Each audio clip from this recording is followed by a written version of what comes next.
Bushwhacks were some of the worst days I've ever had in the mountains, or life, really. Whereas Panther Mountain is totally opposite. It's a mountain on top of a crater. I think the weather challenges on this incident were particularly difficult. It was really the development of New York State. Catskills were responsible.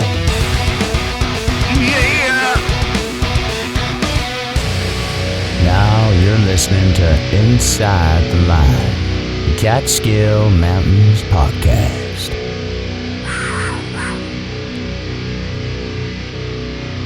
All right, so 185, episode 185, Scott Van Lier joins us. Did I say that correctly, Scott?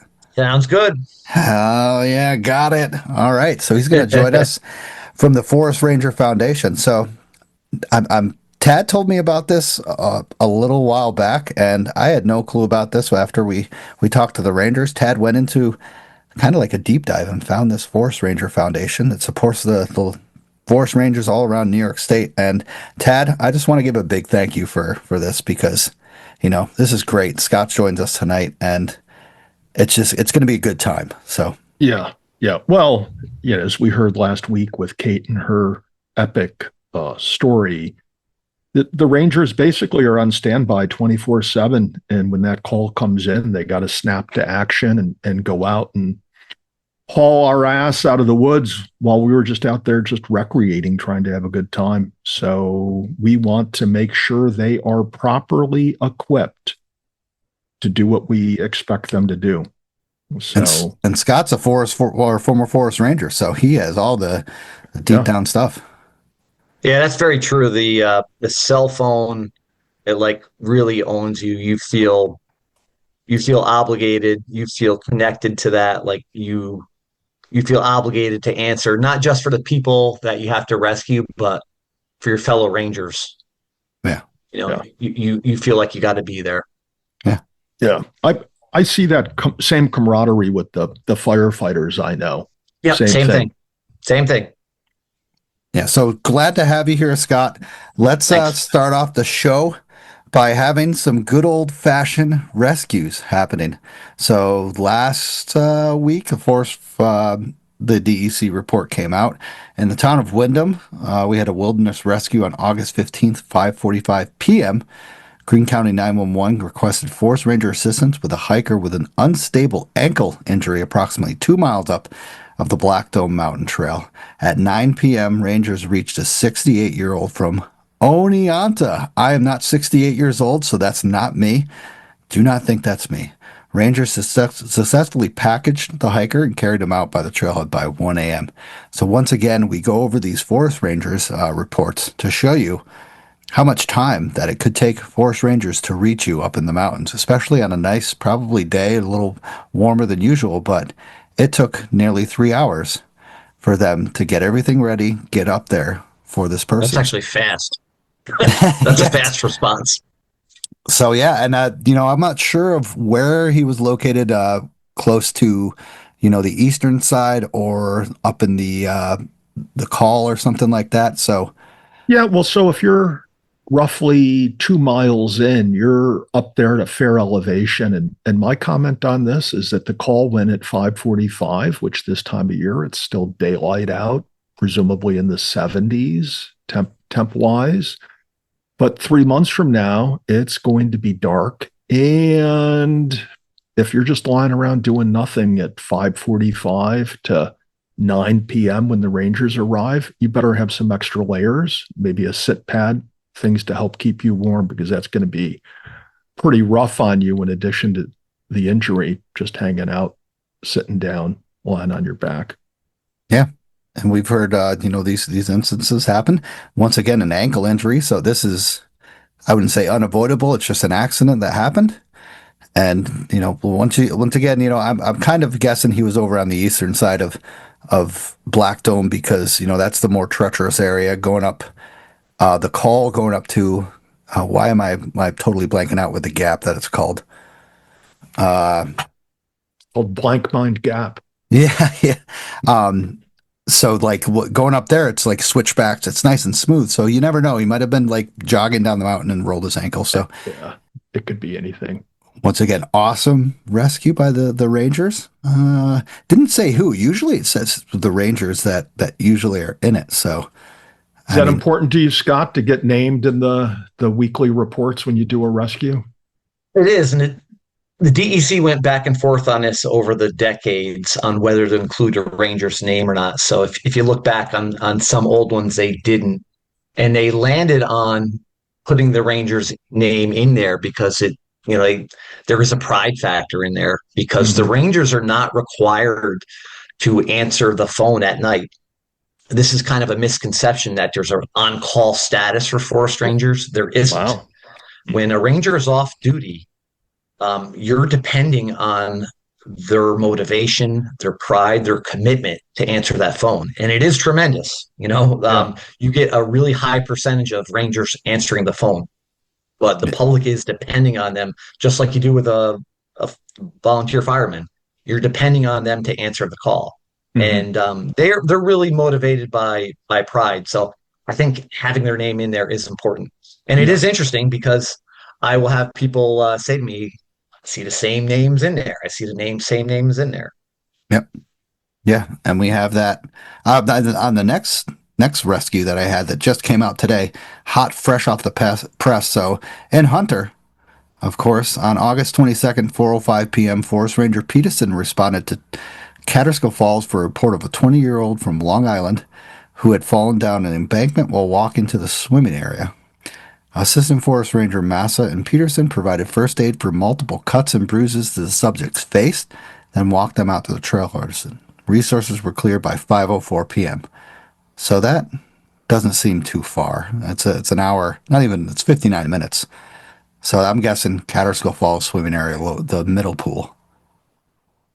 And I don't know, maybe they fell on the middle pool area up in there. So Scott, are you familiar with somewhat with the Catskills? You're an Adirondacks guy, right?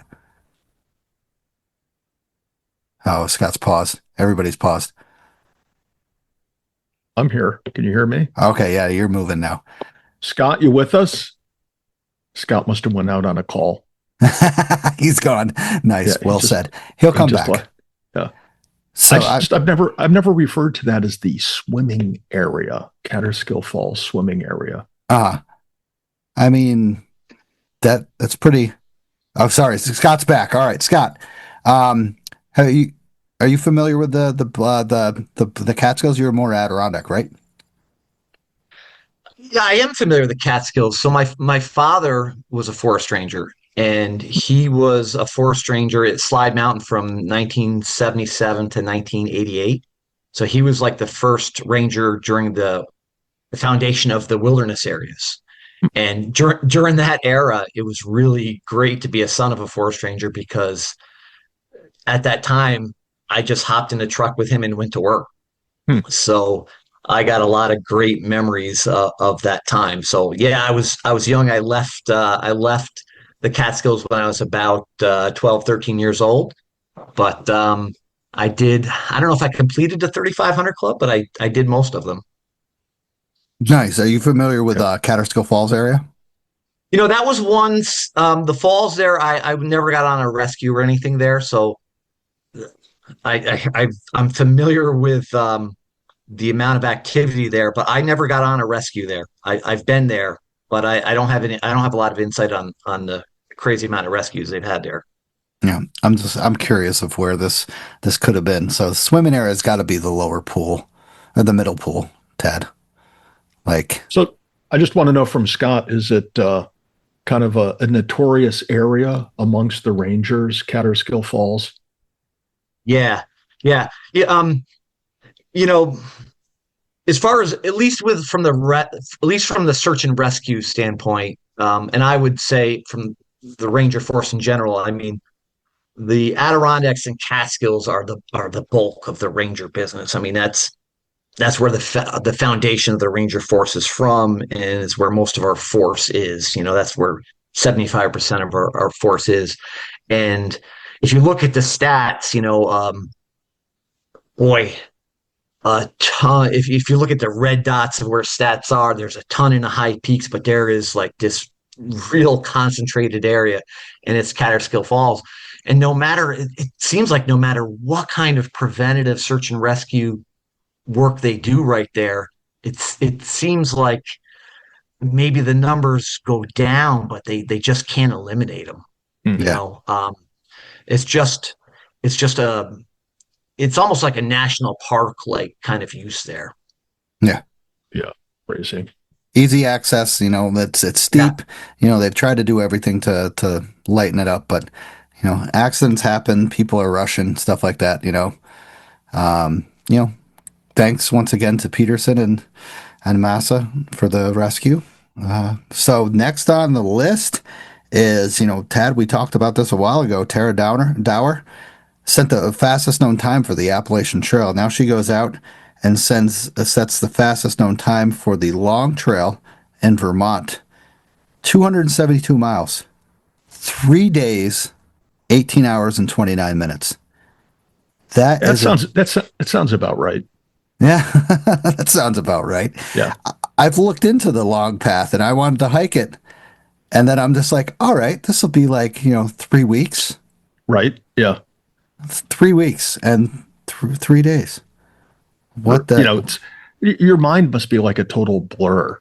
Because I see that she did in the first day 80 miles. 80 miles in one day. Scott's shaking his head in disbelief.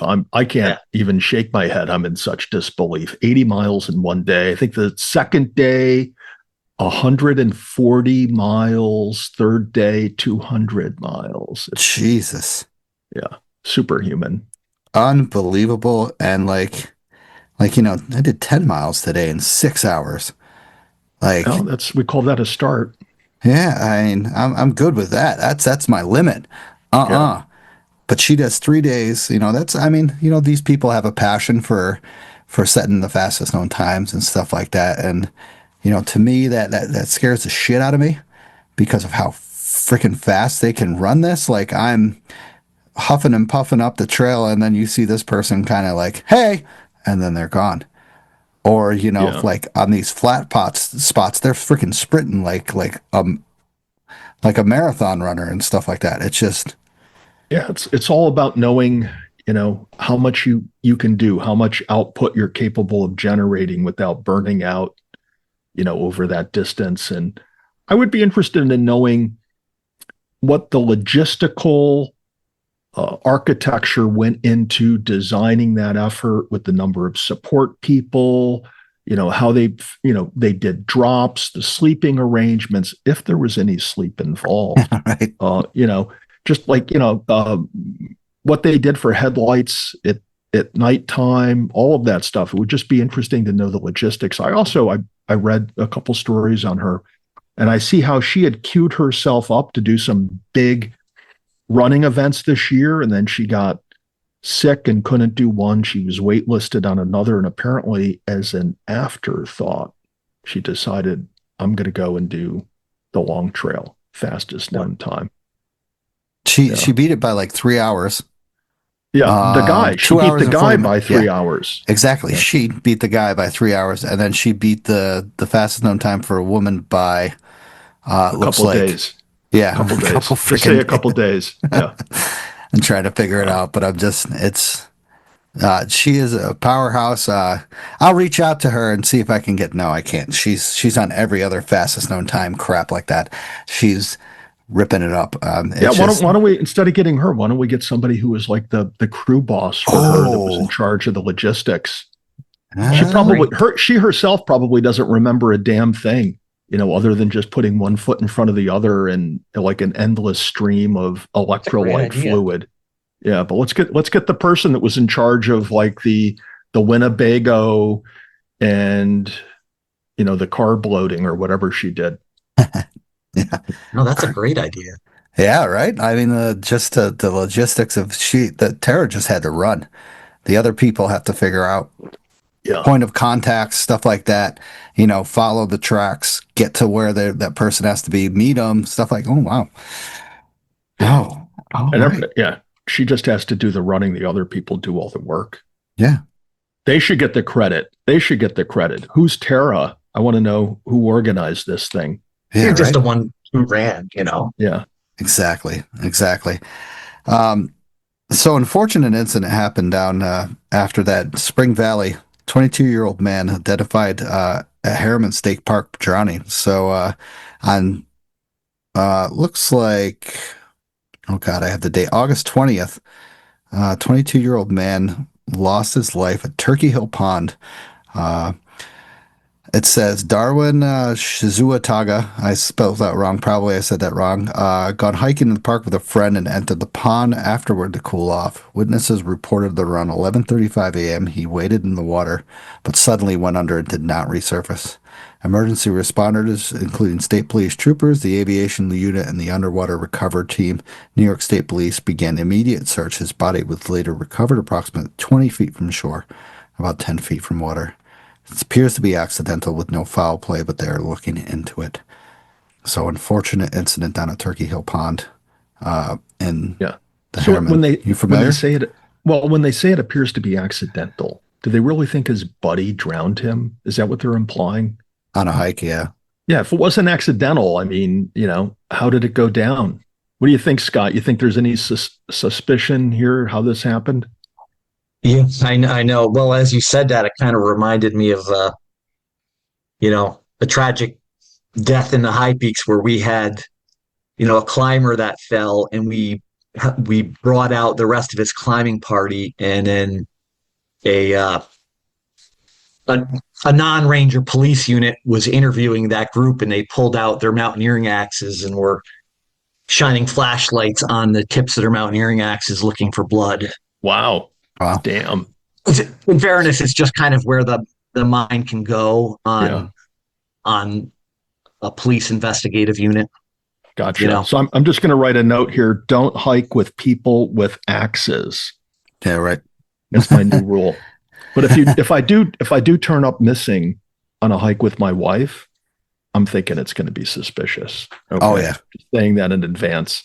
Absolutely. Absolutely. So, unfortunate incident down in Harriman State Park. So, thank you to everybody who was involved in that. And unfortunate. I don't know if they listen to the show, but sorry for your loss. Now, let's get on to the buy me a coffees and stuff like that. The donations are finally reaching to what we want to reach. And this is going towards this specific topic. So just put this in perspective. You're announcing a new fundraiser. Is that what I'm hearing? So and this is going to be a big fundraiser. It's going to be a special fundraiser, and you're going to ask our listeners to ask their friends and family to empty their pockets for this one. Is that empty where we're your going? pockets? All your buy me a coffees and the sponsors and stuff is going towards this. So now in the Catskills, there is a $14 million Catskills retreat. How much? How much 14 is it? mil. 14 million. Okay, So we can this do is that. this is going to be our new recording studio. Mm-hmm. So this is an area down of the Livingston family, whose patriarch once literally lorded over the Catskills. They are selling their 1,600-acre estate after more than 2 centuries. So $14 million near Lake Delaware Farm. Looks like 7,000 square feet, so enough recording studio space for us. Mm-hmm. Yeah. Looks like it's 3 hours from Manhattan, probably 2.5 for me. Tad, I don't know how much it's for you. How much? It's going to be worthwhile, whether it's 2 or 3 hours. I'll make it. I'll make the trip. Colonial taste. Its founders, Gertrude Livingston and early New York Governor Morgan Lewis, built the home around 1787, 4 years after the American Revolution.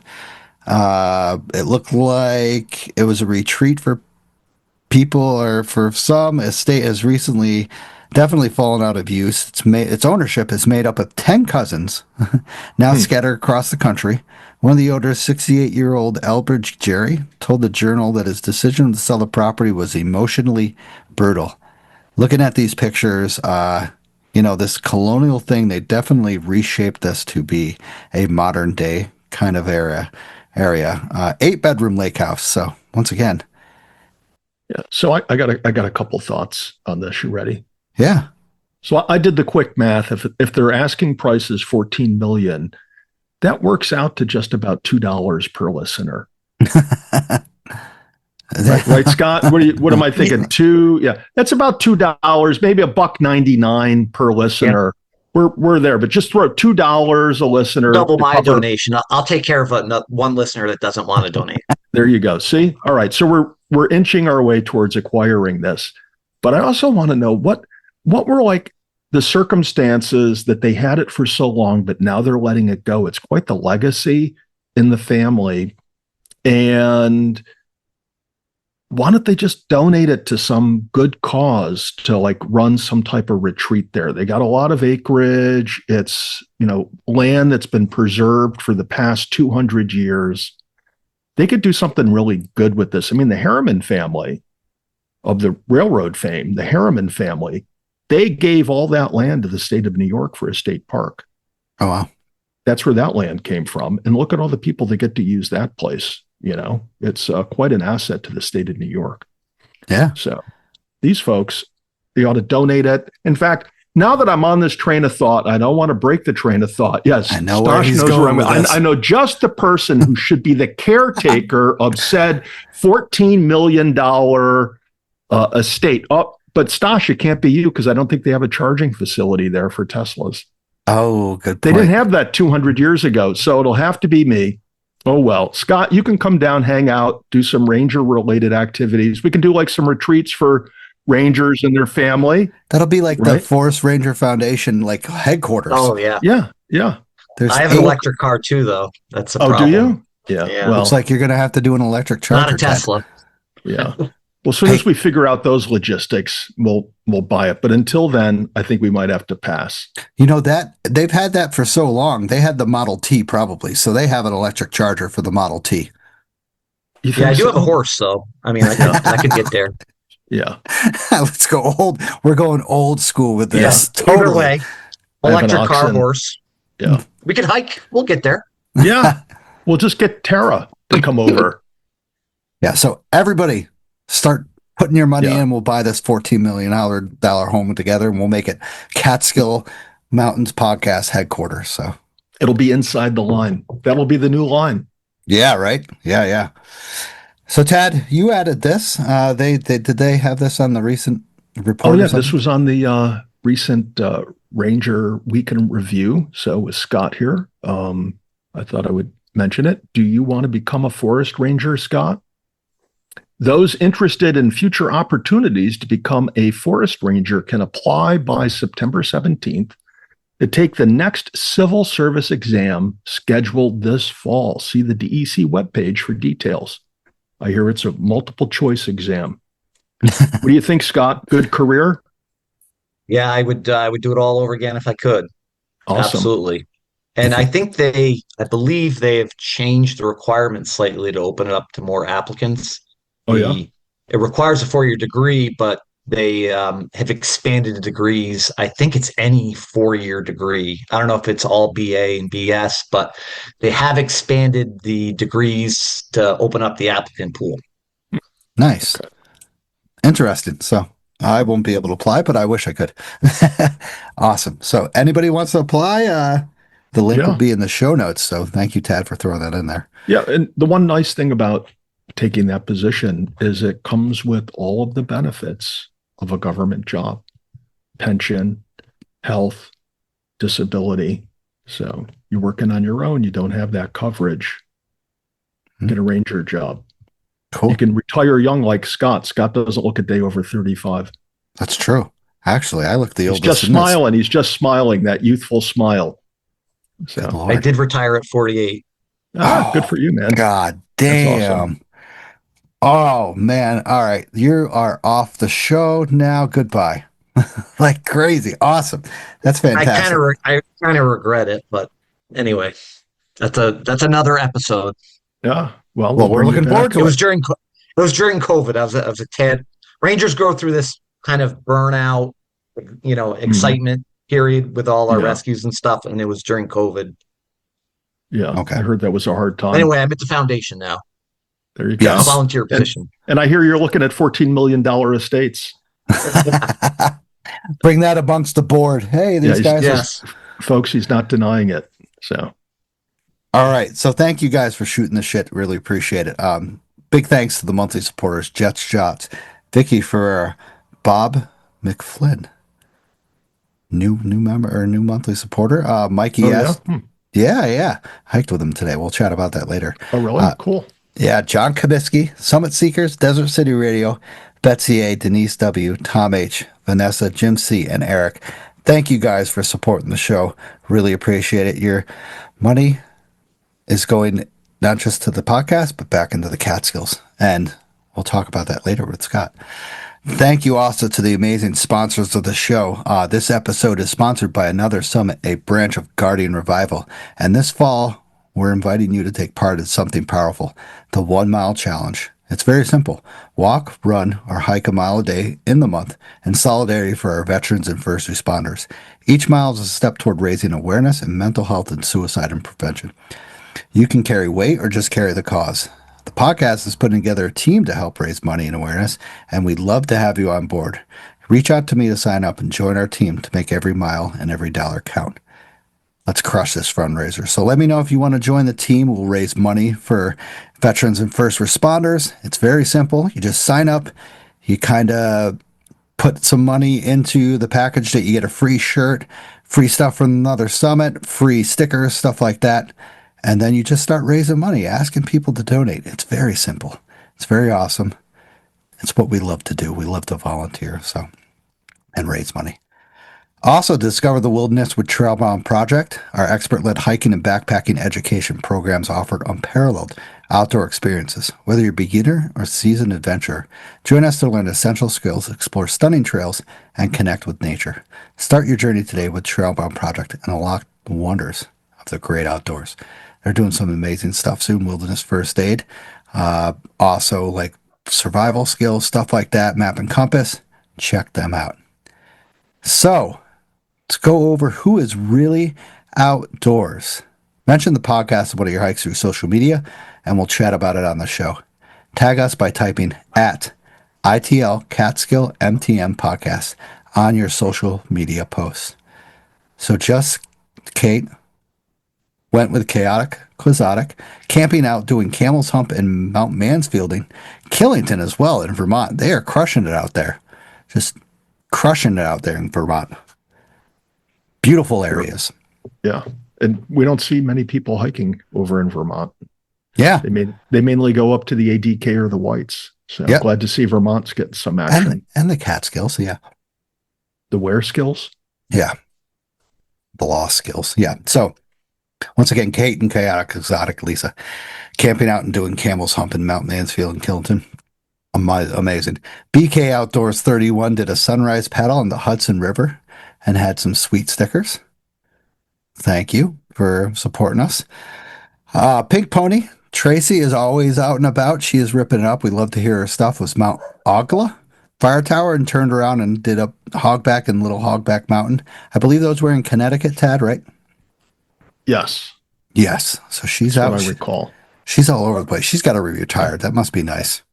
I think she is a hardworking person on a equestrian farm. Oh, okay.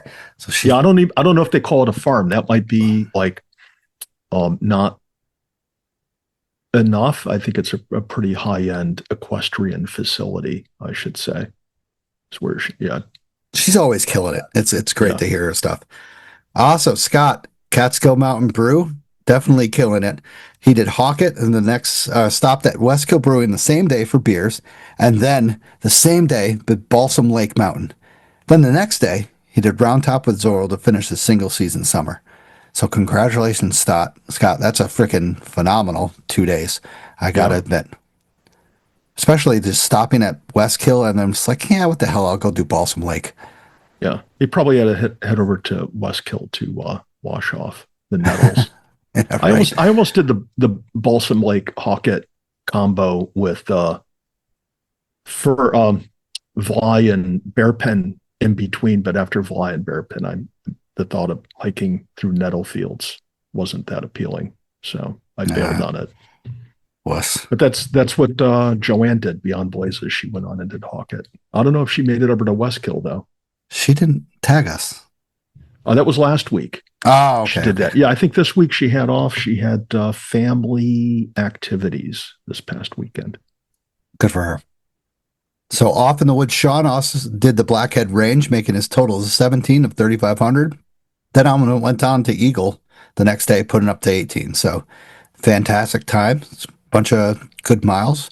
I would say Blackhead is, easily around 8.5. And then Eagle is not the shortest hike. So killing it. 18, getting there. Bunch more to go. Red Hand Adventure Guide saw the huge black bear somewhere. He tagged us. Mike tagged us. Thank you for volunteering, and thank you for doing your stuff. Black bear was huge, massive black bear. Sean, Long Island hiker, is at mile 2,000. Hitting Maine and keep going up Maine on the Appalachian Trail. So freaking killing it. I reached out to him, and hopefully he will get to us, and we will have him on the show after he finishes the Appalachian Trail, get his experience, because he's had a pretty decent year with the You say Appalachian Trail. Get him to do experience. I just want to get him to talk. Yeah, Scott, you should look at his stuff. I don't think he's ever had a word on his post in social media. Yeah. Maybe that's like one of these new challenges to hike the whole AT without talking. That would There's be there's a guy a few years ago who did the whole AT like carrying a log. Yep, that was I remember that. Yeah. So that's just a little crazy. So once again, chaotic, quixotic. Lisa went for Vermont. Looks like I'm pretty sure she's knocking off some high peaks up there, because Ellen and Abraham, and then Camel's Hump and Mount Mansfield, Killington, they're all high peaks in Vermont. They're all part of the, what is that called? The East 101 or something, NE 102 or something like that. Northeast highs. They're on some list affiliated with the patch. Yes, that's a good way to put it. Yeah. So her and Just Kate's killing it up there in Vermont. Peaks and Creeks, aka Chris, did Panther Mountain on Monday. 17 more to go. He's up to the 20 something. I forgot. So 17 more peaks to go till he gets 3,500. And then Jim C., one of our supporters, went and did the Trail Festival run at Thatcher State Park, 6.323 miles, 10-minute pace, and a total of 1 hour and 8 minutes. Oh, that's pretty good. Yeah, insane. Yeah. What I see, though, from all these people tagging us is there's quite a few people that are working on their first round of the 3,500 that are listening to the show and tagging us. Yeah, that's good for them. Cool. Yeah. We're getting them on board young and early. Yeah. We're going to have that house. We're going to have that $14 million estate in no time. I'm going to start packing tonight. Yeah. I'm going to go now. I'm going to go now and just start putting my like hiking gear in the car, move up there. I agree. And once again, if we're thinking we're doing a good job and you want us to buy that $14 million estate, donate to the show by buying us a coffee, hard cider, on buymeacoffee.com. That would be really good. Also, rate the show. 5 out of 5 would be fantastic on any platform. So is anybody drinking anything tonight besides me? Who do we got? Who's going to go? Scott, do you got anything? I remember you chatting about me that had a beer. Oh, a nice. Utica Club. Whoa. Ooh, wow. Whoa. That's North Country. Yeah, there you go. Utica Club. They also, what is it? Is it Saranac Lake Brewing? Don't they have like another label they brew under? Yeah, there's Saranac beer. Yep. That's also out of, I don't know if that's made by Utica Club. I don't know if that's the same brewery, but it is made in Utica, I believe. Yeah, I think it's the same. How is Utica Club these days? Utica Club is very good. It's super light. I kind of rediscovered it, I would say, like last year. It's kind of a summer beer. When you say super light, is that in flavor, calories, or something else? I would say kind of both. I would say it's certainly more flavorful than like a Coors Light. But it's a lager, or well, I guess it's a Pilsner. Oh, I was almost going to pull down a Pilsner tonight. Well, it says Pilsner lager beer on the can. So it couldn't actually make up its mind which it wanted to be. Yeah. Yeah. So, all right. Well, Tad's going with it. Yeah. If Scott's having a brewski here, I have to get like my audio all set up to go. So True. here we go this is like a whole thing, Scott. When you Yeah, when you sorry. graduate from our podcast university, you'll know how to do these things. So this is the art of cracking one live. Are you ready to go, Stosh, after me? Yes. Hold on. Give me 1 second. I'm not as crazy as you. Hold on. All right. Scott, all right, ready? 3, 2, 1. Yeah, I think mine was more legit. It was. I'm just saying. All right. I'm back to normal. All right. What do you got, Ted? I have a Pacifico beer. I guess you could say it's a Mexican beer. This is the beer that my daughter turned me on to when we were hanging out in Death Valley, cruising around in our Rubicon for the better part of a week. So it's a good Nice. summer beer. I don't know what the calories are. It really doesn't matter. The alcohol content is. I That's don't think it's posted. Yeah. So the higher the AC, the higher the calories. So True. I find that most of these light beers aren't worth drinking myself. True. I am having, of course, An Awestruck. No, really? I thought I saw Mountain one King. there. Mountain King. Mountain King Brewery up in Wyndham. They named it after you. I don't know. I'm not the king. No. I Well, don't want to when be you get labeled that way. estate, when you get the estate, you'll be the Catskill King. Oh yeah, that's true. But it's a blackberry ale, 4.5 alcohol.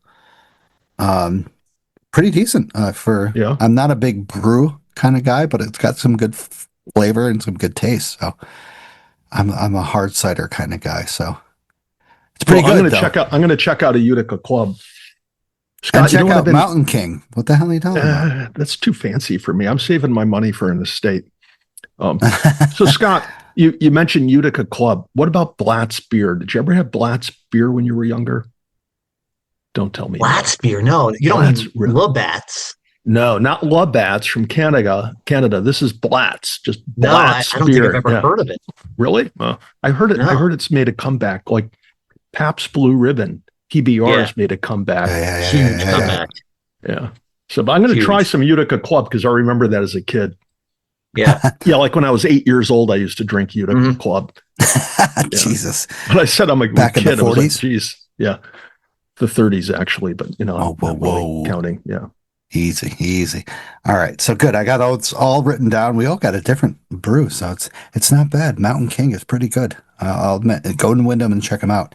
All right. So previous hikes. Scott, you've been up to anything lately, sir? Like hiking?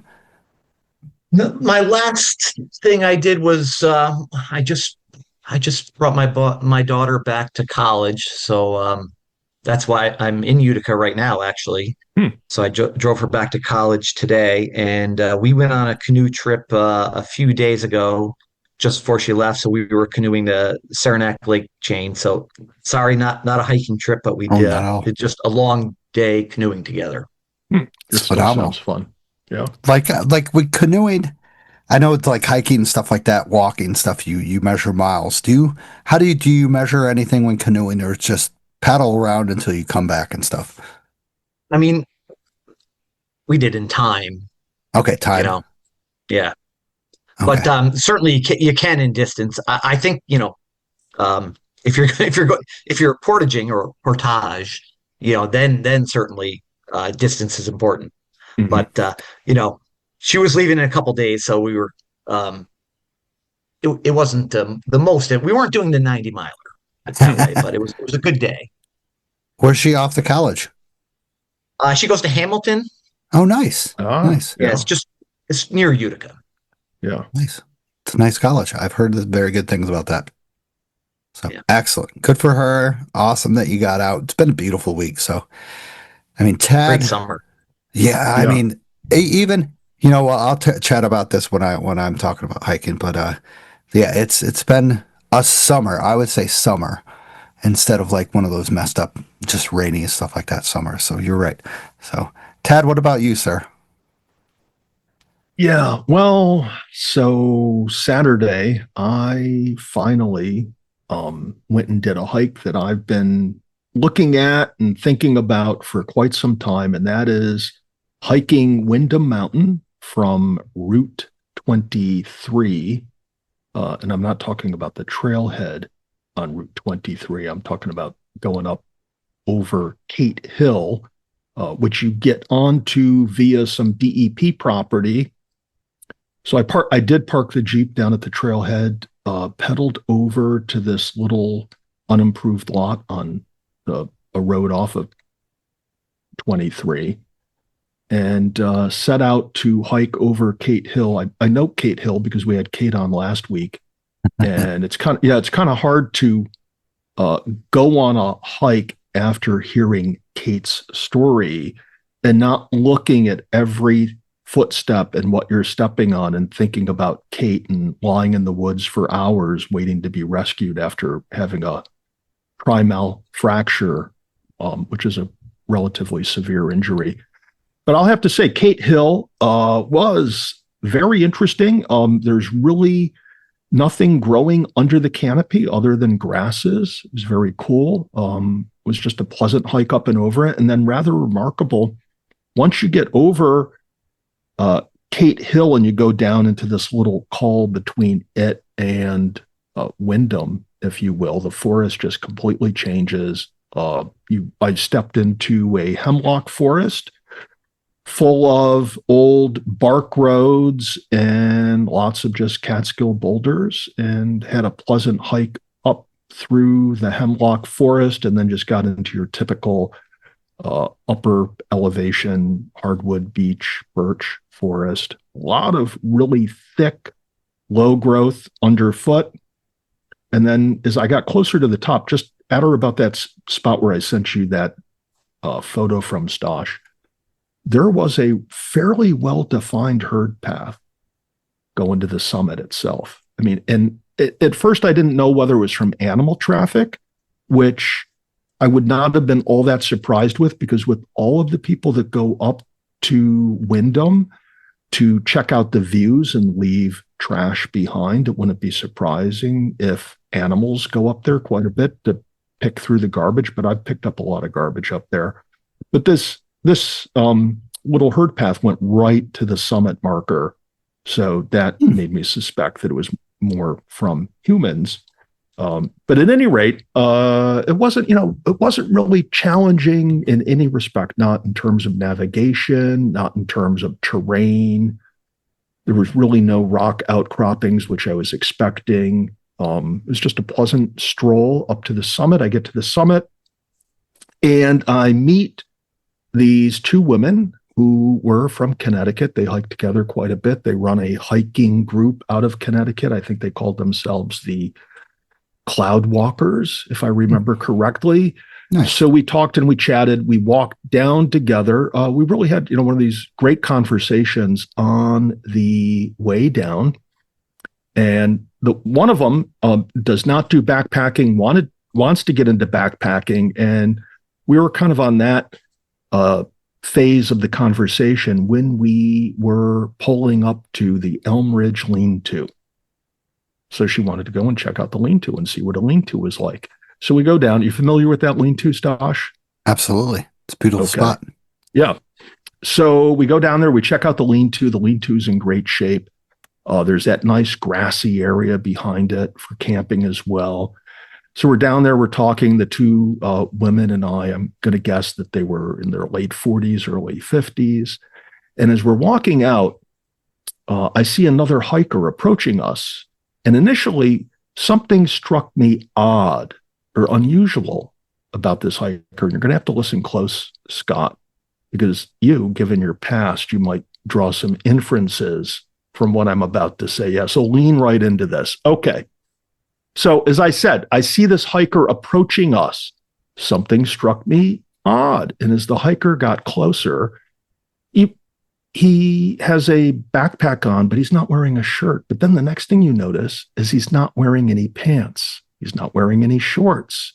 Stosh is like full-eyed what I'm about to say. He's not wearing any underwear. He was naked. He was completely naked. Whoa. Yeah, going to pause for the whoa.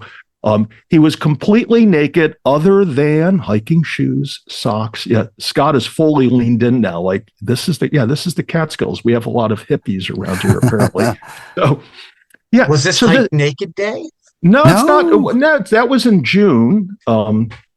I know you missed it this year, Scott, but Naked Hiker Day, yeah, right. Every year I've missed it. So it's in June. But this fellow, either he was on the wrong day of the calendar or was just out doing. So these women were totally beside themselves, and I was just like, okay, I'm going to have fun with this guy.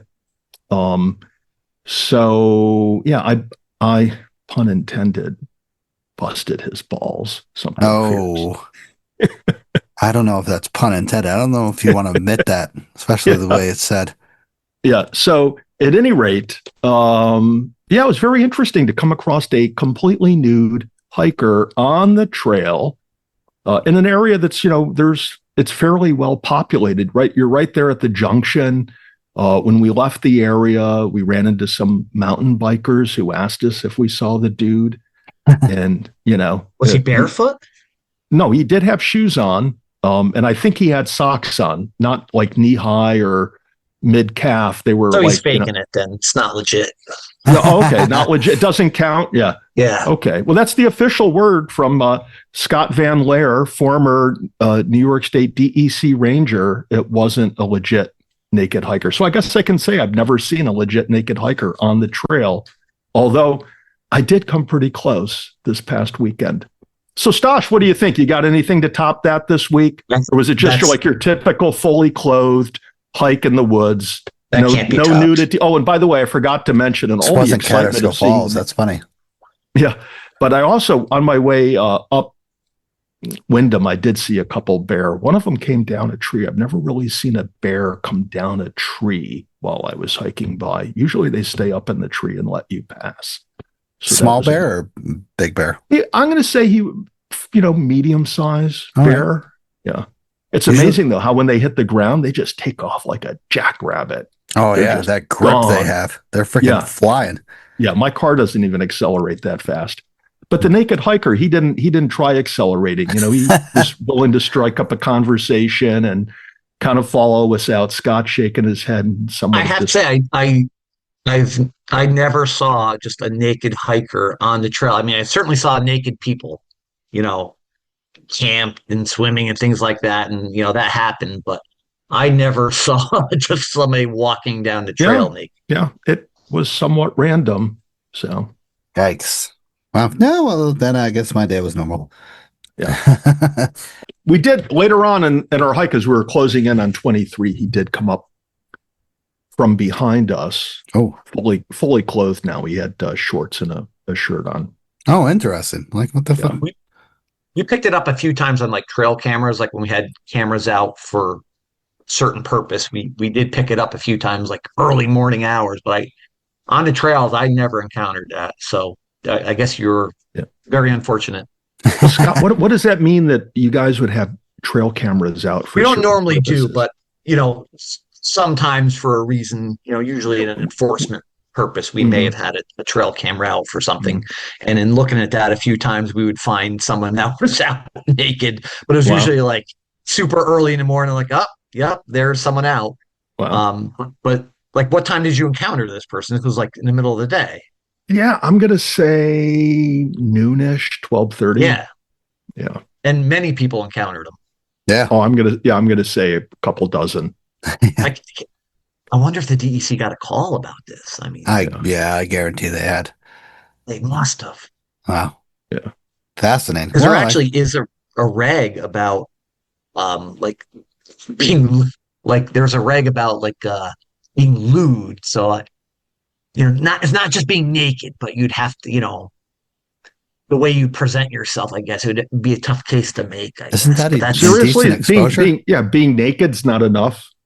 I don't know. I mean, I don't know. The forest is different, I guess. You can do whatever you want. Yeah. There's no rules out there. Yeah. After all, it did say wild forest area. So. Oh man. Oh. Crazy. Yeah. I guess, I didn't have anything going on. Yeah, I did nothing. That's nothing. Ted always tops me off. He's just, Does it? You always stop them, huh? yeah, Yeah. it's just like one day I went up and did Bramley Mountain in the rain. It was Oh, come on. fantastic. Let me take a little nap here. Oh, Yeah, Bramley right? Mountain. Seriously? Yeah. I had like It's not known for its nudity. a last minute thing that I was just like, it's not that cloudy out. It's nice and cool. I'm going to go out and do Bramley. Get up there. It's not bad. I can see the summit and it's not covered. And then I hike up and then all of a sudden it starts raining. And then I wouldn't say it's pouring rain, but it's just on and off pouring rain. Get up to the summit. It's obscured. I'm like, all right, I'm just going to freaking head back down.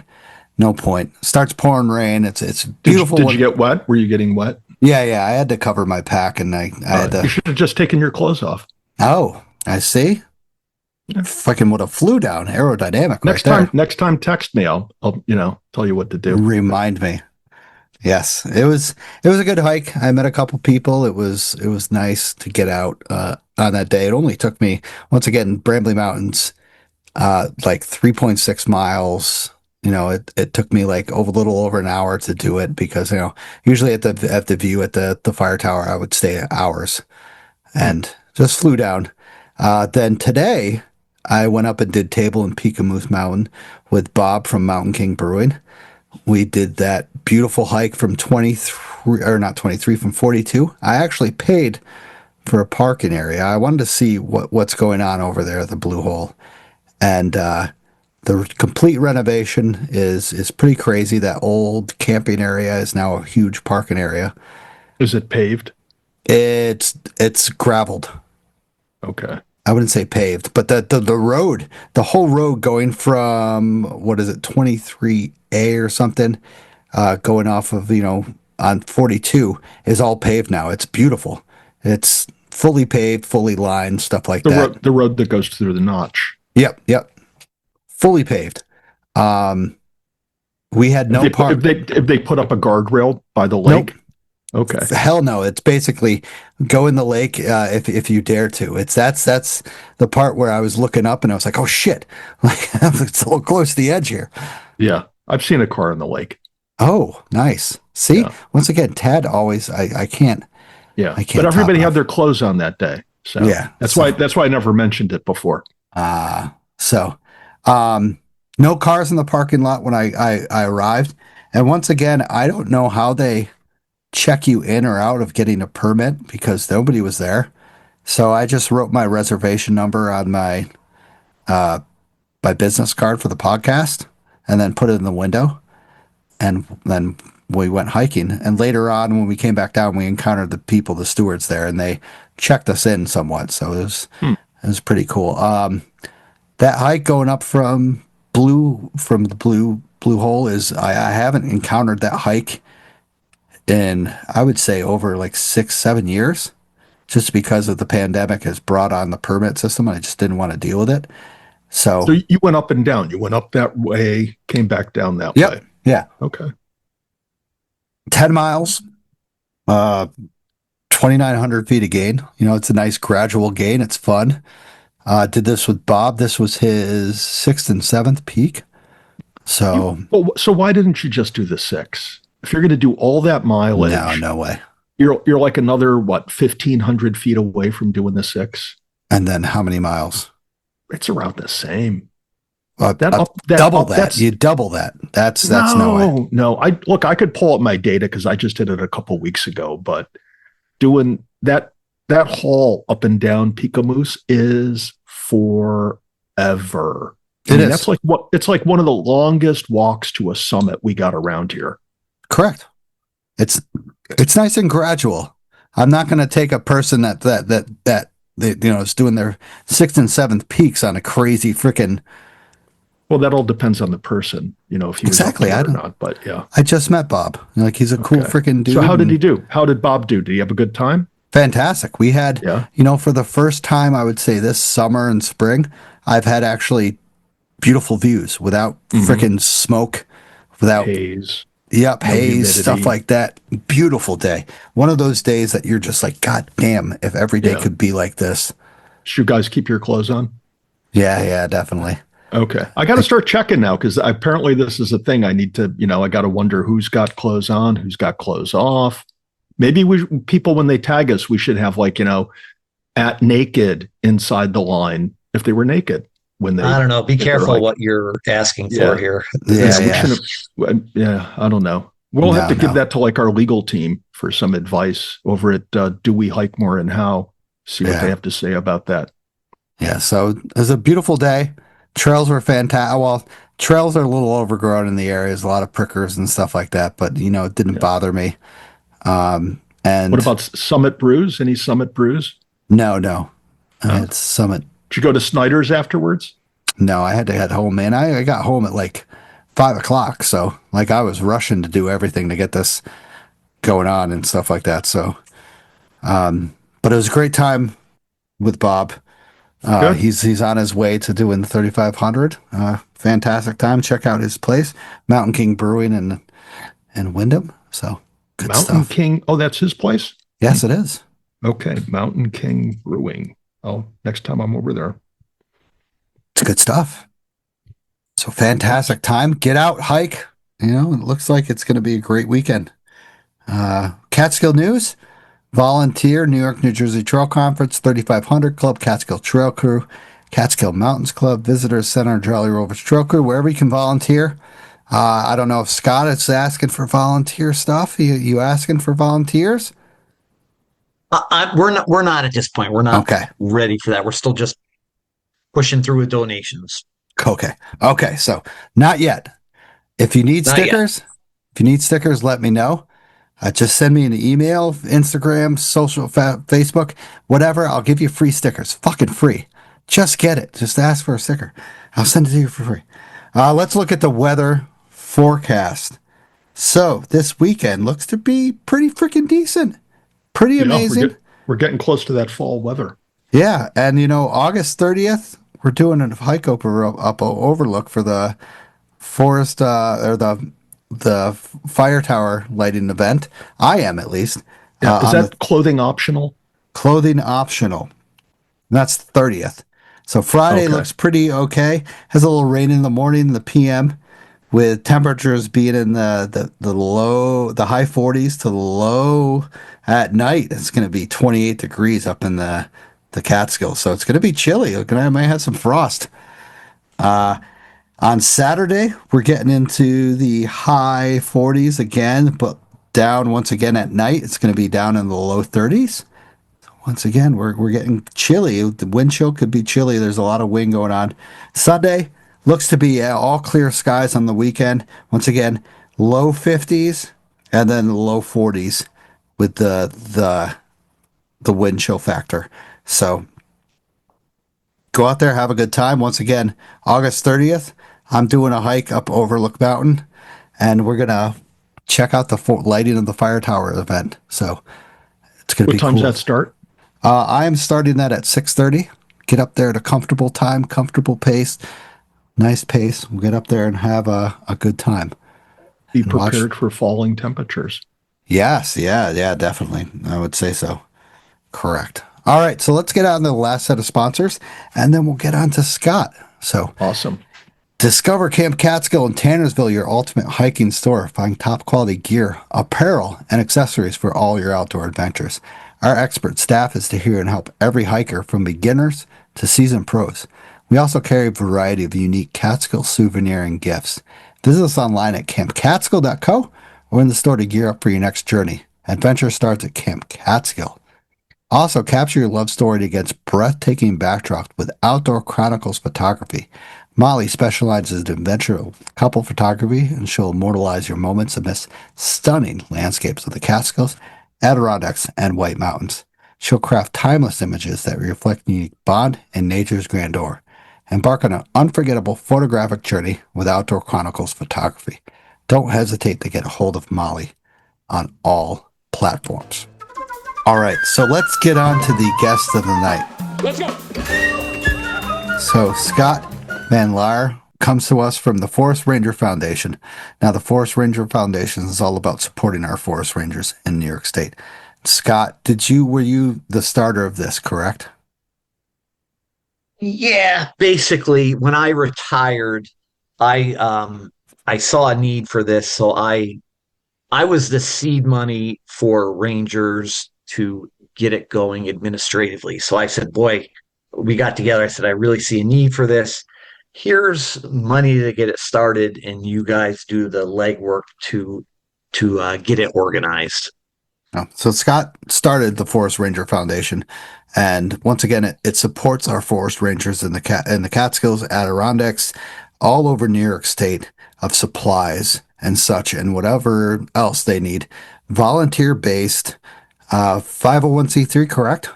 Correct. Yes. Correct. So once again, volunteer based, awesome organization that Tad introduced me to, and that we have donated previously to them. And that we donated, I was like, let me reach out to them. And Scott got a hold of me, and I was like, let's chat about this because this is huge. Like to know about the forest rangers and that they're not, I would say, given everything from their job from New York State, that most of their money is put back into Bel Air Ski Center, Gore Mountain Ski Center, and shit like that, and not into our Rangers that save people, kind of disturbs me.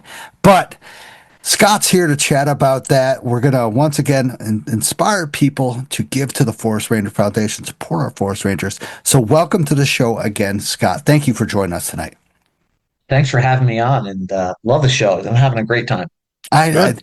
Good. see. That's what it's all about. I Yeah. tell people people are like, oh, this and that. I'm just like, we're having a beer at the bar, talking about what you Chatting do. with hikers. Yeah, right. Yeah. That's what it is. So, Scott, we've heard a little bit about you, but give a little more detailed about a background about yourself for the listeners and stuff. Yeah, I actually did grow up in the Catskills. My father was a forest ranger, and as I mentioned earlier, he was there in the Catskills from 77 to 88.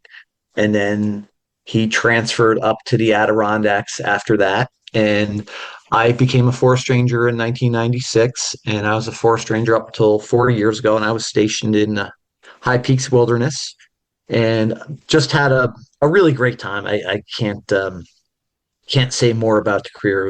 It was just time of my life. I was on over 500 rescues. Some of them were like really simple, just taking headlamps to people that were didn't have one and were trying to navigate with a cell phone. And some of them were really significant and sad and tragic, and still haven't found the person. Searches that have gone to limited continuous. And those are ones that, we still think about to this day. But yeah, so it was a real great career. And, kind of transitioned to this at this point. Founded this, as I said, when I was leaving, and now really trying to give back to the Rangers that are on the job today. So, with you being a previous forest ranger, you know how this goes with the forest rangers and stuff. What kind of drew you? I mean, besides your father was a big influence, of course. Now, what drew you else to be a forest ranger? You were kind of just bored out in the wilderness as well. Yeah, the thing at that time, this was in the 70s and early 80s, and I could really just hop in the truck with him and go in the woods with him. At that time, Slide Mountain was really cut over. It wasn't that long ago that it had a fire tower on the top, and it was really getting overused with people camping at the top. So I remember at that time, a big part of his job was enforcing the reg to keep people from camping at the top. So we used to, I was with him, and we'd camp, off the summit a ways and then get up super early in the morning or late at night and then make the rounds of, catching people that were camping at the top or having a campfire up there. And it just seemed like the greatest thing in the world. And of course, my father was my hero, and it just drew me to that. And I was just kind of one track at that time. Went to college. I went to Paul Smith's College, and then eventually got my 4 year at University of Alaska Fairbanks. And then I was an assistant ranger for Patty Rudge. Some people might remember her name. She was a I real big influence on me, and ironically enough, she was an assistant forest ranger for my father, so it was really Hmm. kind of passing the torch on. And yeah, that's was really important to me. And the forest ranger force is really about traditions, learning from past rangers. You you pass on things that you learned. You pass on the history of incidents. Like I had this search from this time, and the person came down this gully based on the wind from this. So it's kind of one of those, real traditional jobs where you're passing down knowledge. The job dates back to 1885, and it's real important that way. But the gear is really important, and the ranger has to you have to buy a lot of it yourself, and it's really expensive. And I knew how difficult that was to do, and that's what really led me and others to come up with the foundation. Amazing. Now, with you being your father being a forest ranger in that sort of era, would you say that was a popular area where people were flocking to like Slide Mountain? I wouldn't say as popular as today, but I would say, that time, the 70s and 80s, it was, I would say, a lot of people told me it was the hippie time of where people wanted to get out in the forest and experience Mother Nature in a different way. I don't know if it was on drugs or not, but it was pretty popular, right? Correct? Yeah, it was. You always see spikes in use. Spikes in use of the outdoors, and the 70s and 80s. I mean, that's why we have wilderness areas, right?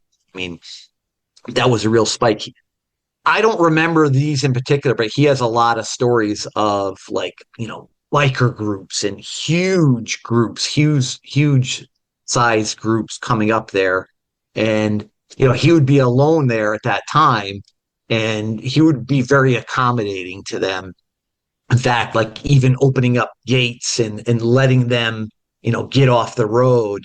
And this was a time before, like, group size limits. This is Hmm. before those really came in. Yeah. But he had a lot of stories about that being, difficult, communications being difficult in some of the valleys.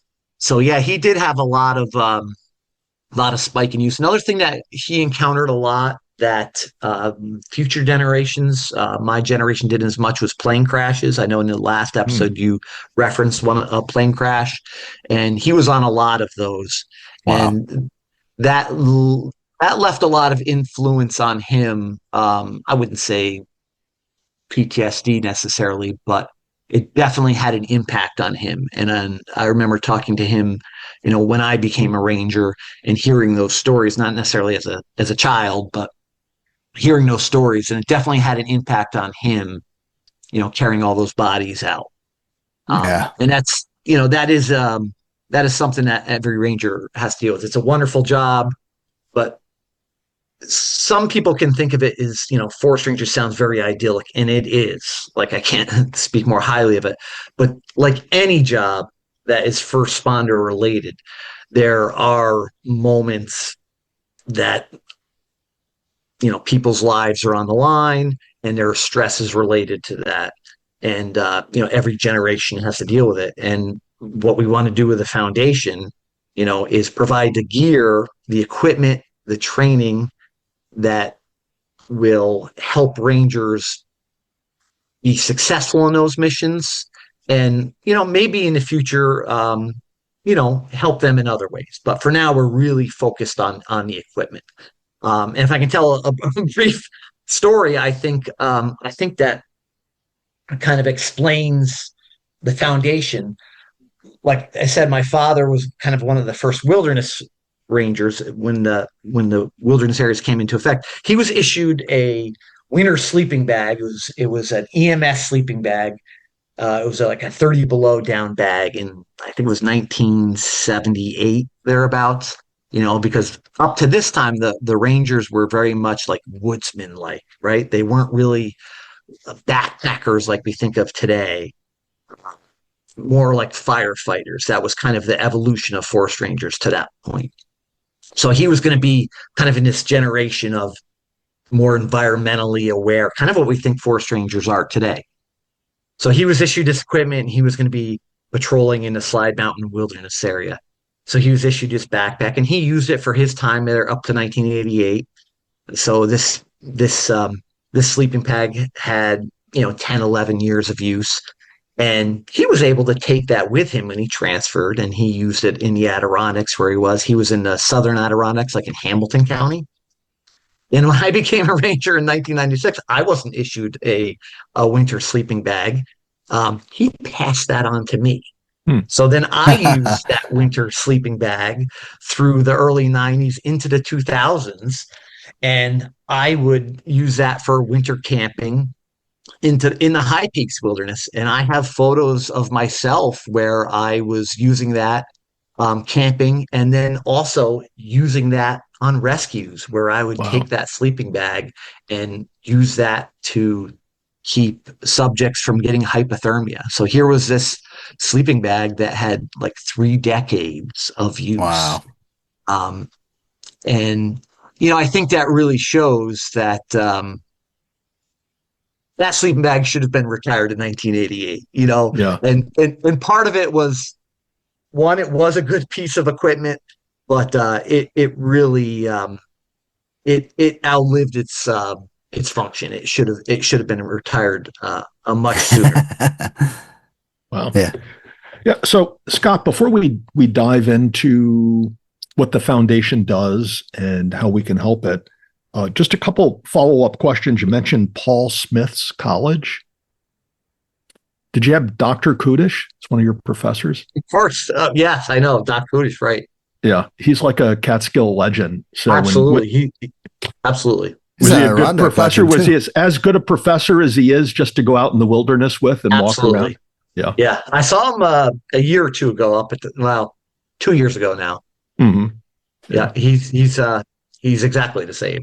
Very That's cool. Great to hear, though. That guy is just inspirational. I hate to say it as fuck. Like, that guy is just one of those guys that influences you to stay in the mountains and be like, God damn. How old is he, Tad? Like, I think he's 82 now, 81 or 82. Like, I wish, 82 years old, I wish I could have that passion for like he does. So good for you, Scott. You got to learn from the greatest of the greatest. The college named a forest, part of their forest after him, and they did a dedication for him up there. Yeah, he's amazing. Yeah, always has been. All I can say is when I was doing that bushwhack this past weekend, I have Doc Kudish's voice in the back of my head, and I'm, as an amateur, I'm trying to decipher what I'm seeing as he would as a professional, and it's just so remarkable to go hiking with him.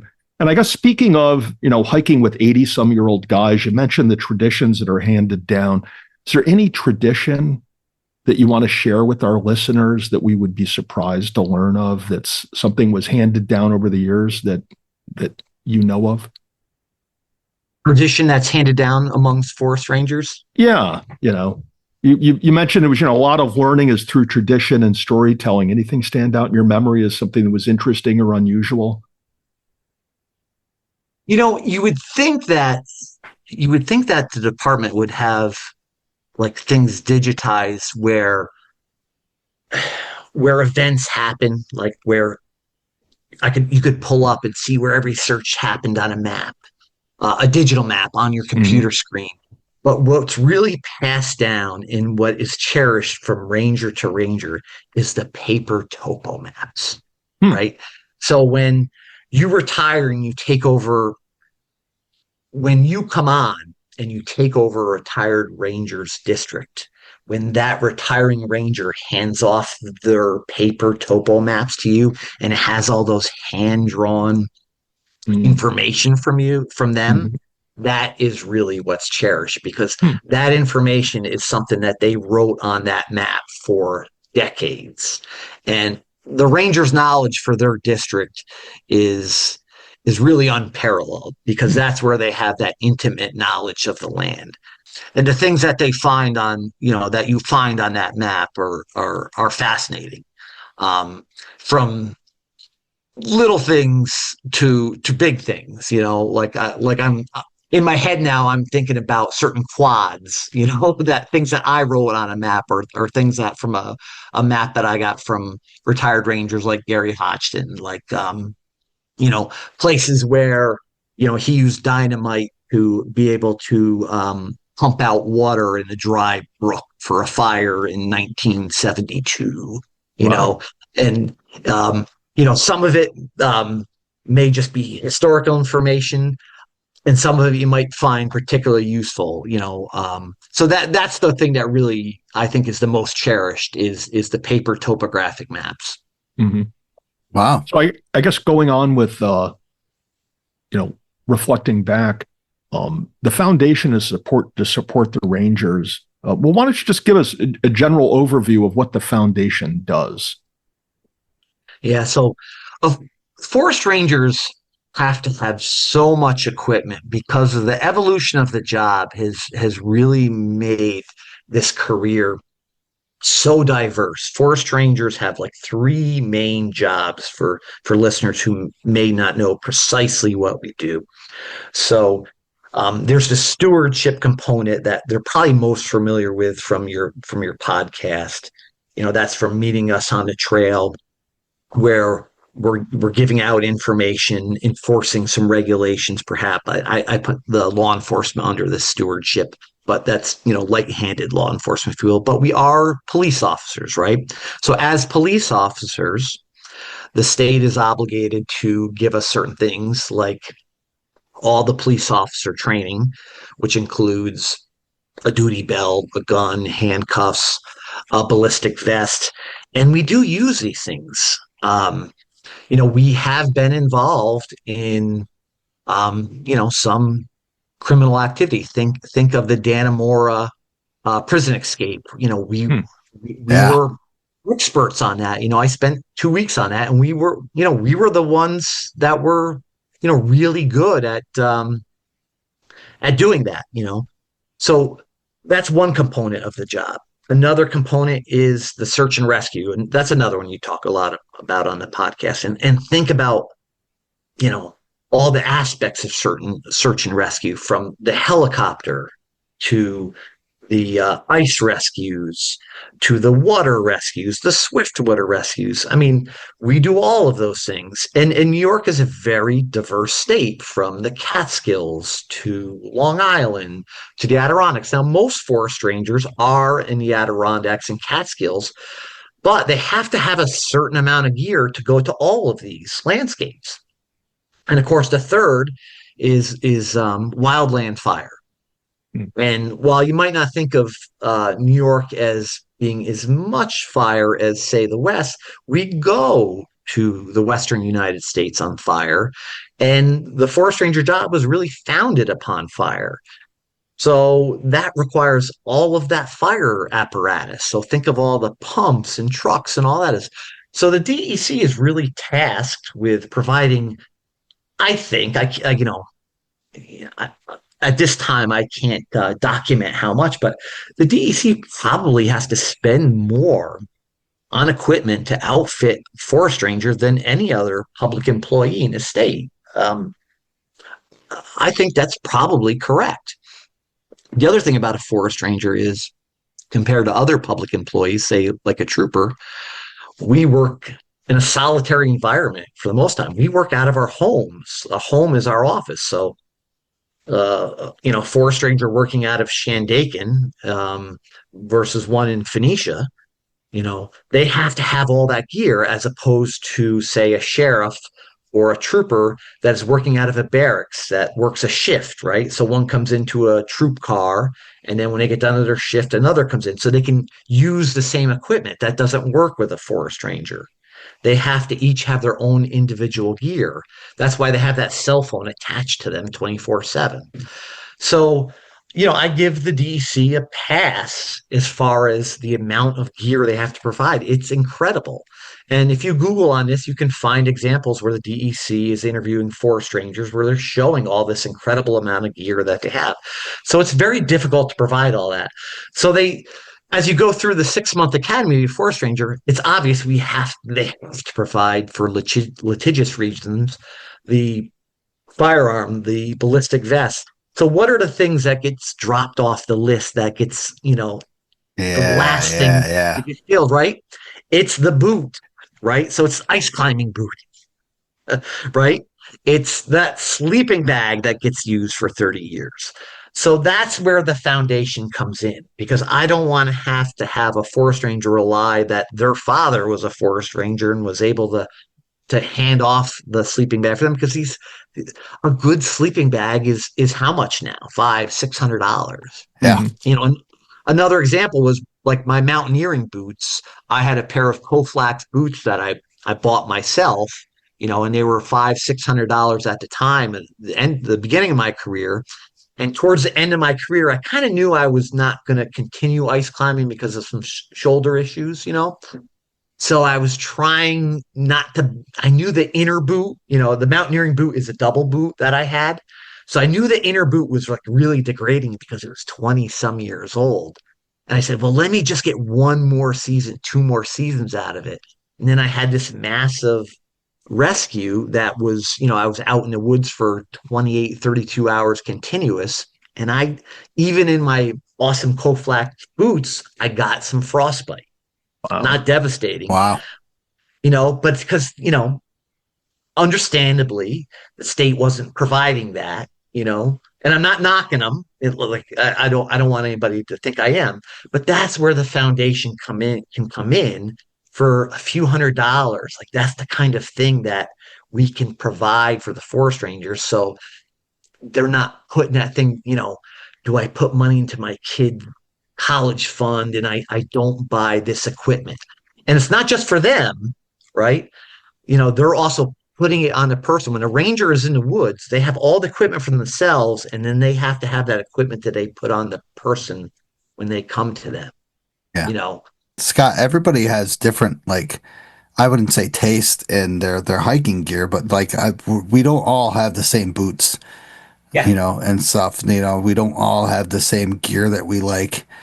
Hiking poles, not hiking poles, like you said, tents and stuff. So like, it's not like you guys all get the same exact stuff from New York State and you all have to adapt to it. You all have preferences. You got to admit, like, you don't probably use the same boots as I do, right? Like I work Merrill's. right. Yeah. So there's some stuff but so there's a brand choice, right? But there are some basic requirements. So the boot has to meet like these kind of requirements. We all agree that they have to, like the sleep, like we can all get a different kind of sleeping bag, but we all agree that it has to keep me warm at 20 below for the winter. Yeah, definitely. Right. So there's those kinds of things. Mm-hmm. Yeah. It's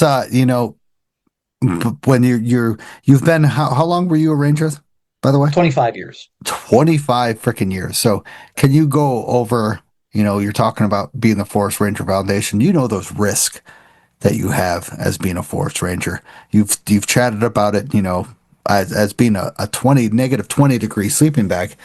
That means you have to go out in the freezing absolute cold. You have to ice climb sometimes. Can you chat about the risk that you take as being on a forest ranger, the role of being a forest ranger? Yeah, forest rangers are really good at risk management. You do it every day to a degree, but yeah, every day you're out there and you're alone, and like one of the older rangers that has come on kind of used this phrase to me, and it's slightly exaggerated, but it's true to a point. It's like every day you're out there and there's things that are trying to kill you. It's the weather, it's the terrain, and yes, it's exaggerated, but you are out there alone, and you have to have an assessment of that risk every day. And as you mentioned, you went through at the start of the show is the time it takes people to get there, and you're alone.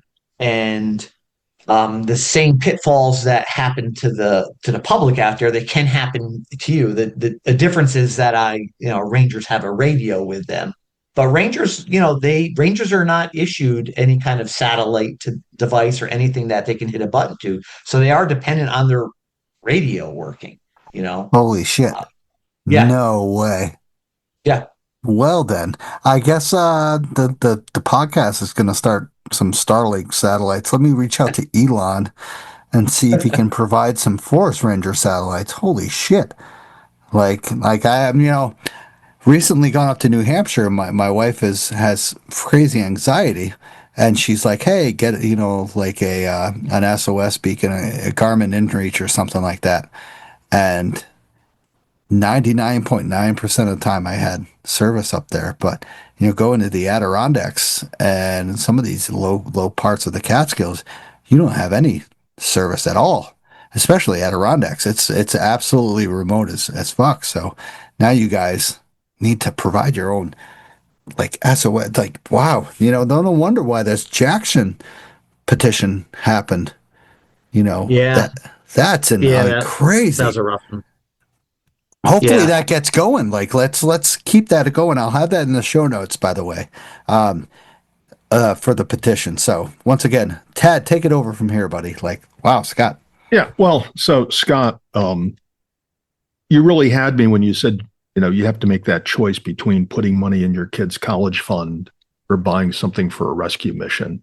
Because, Wow. I choose to go out and hike recreationally. It's not like, something I have to do.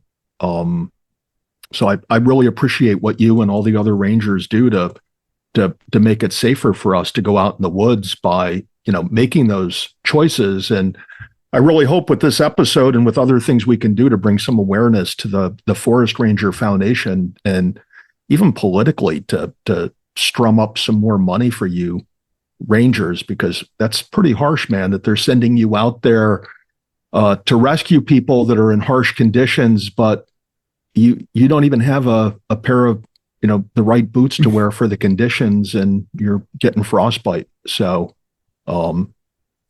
we we talked about what inspired you to get this going and why it's needed. But what are the bigger challenges at the present time that the foundation needs to address, and how can we help you guys with that? Yeah, right now we've had a really good year. We're hoping we're going to meet with the commissioner soon, and we're going to make a really significant donation to the department. So the way it works right now is when we get a donation of cash, and we also go after grants. So when we get funds, the foundation makes a purchase of items. So the big thing we got this year is we put together these kits. They're a patient package kit. So, and then these are designed for really cold weather. So it's everything to keep someone warm in like the really extreme cold. So the sleeping bag, the booties, the puffy gear. And we have 10 of these. And we also have like some really excellent headlamps, some stoves, and we're going to gift those to the department, and those will get out into the field by this winter. And we had some of those available last year, and those got field tested because we sampled some to check them out, and some of those got field tested by rangers last winter on a search on Allen Mountain that you probably talked about in previous podcasts Yeah. last winter. And that was a real time use of equipment from the foundation that rangers use, because they were going day after day in the winter with feet of snow day after day. And it was easier for the rangers to just stay out there at times. The thing about these searches in these deep wilderness areas is sometimes you just don't want to give up the ground you made. Like if right? You don't want to give up ground. Yeah. If you went that far in, if you got to hike in this far to begin your search, you don't want to give up that ground and go all the way back home to go back in the next day, right? So if we Yeah. can set up camps, if we can have that equipment for people, not just rangers, but volunteers to Hmm. keep them dry, safe, that just makes us more efficient. So yeah, we're looking forward to making that formal donation this fall, so it'd be ready for the winter. Hook us up with the commissioner, Amanda. Yeah.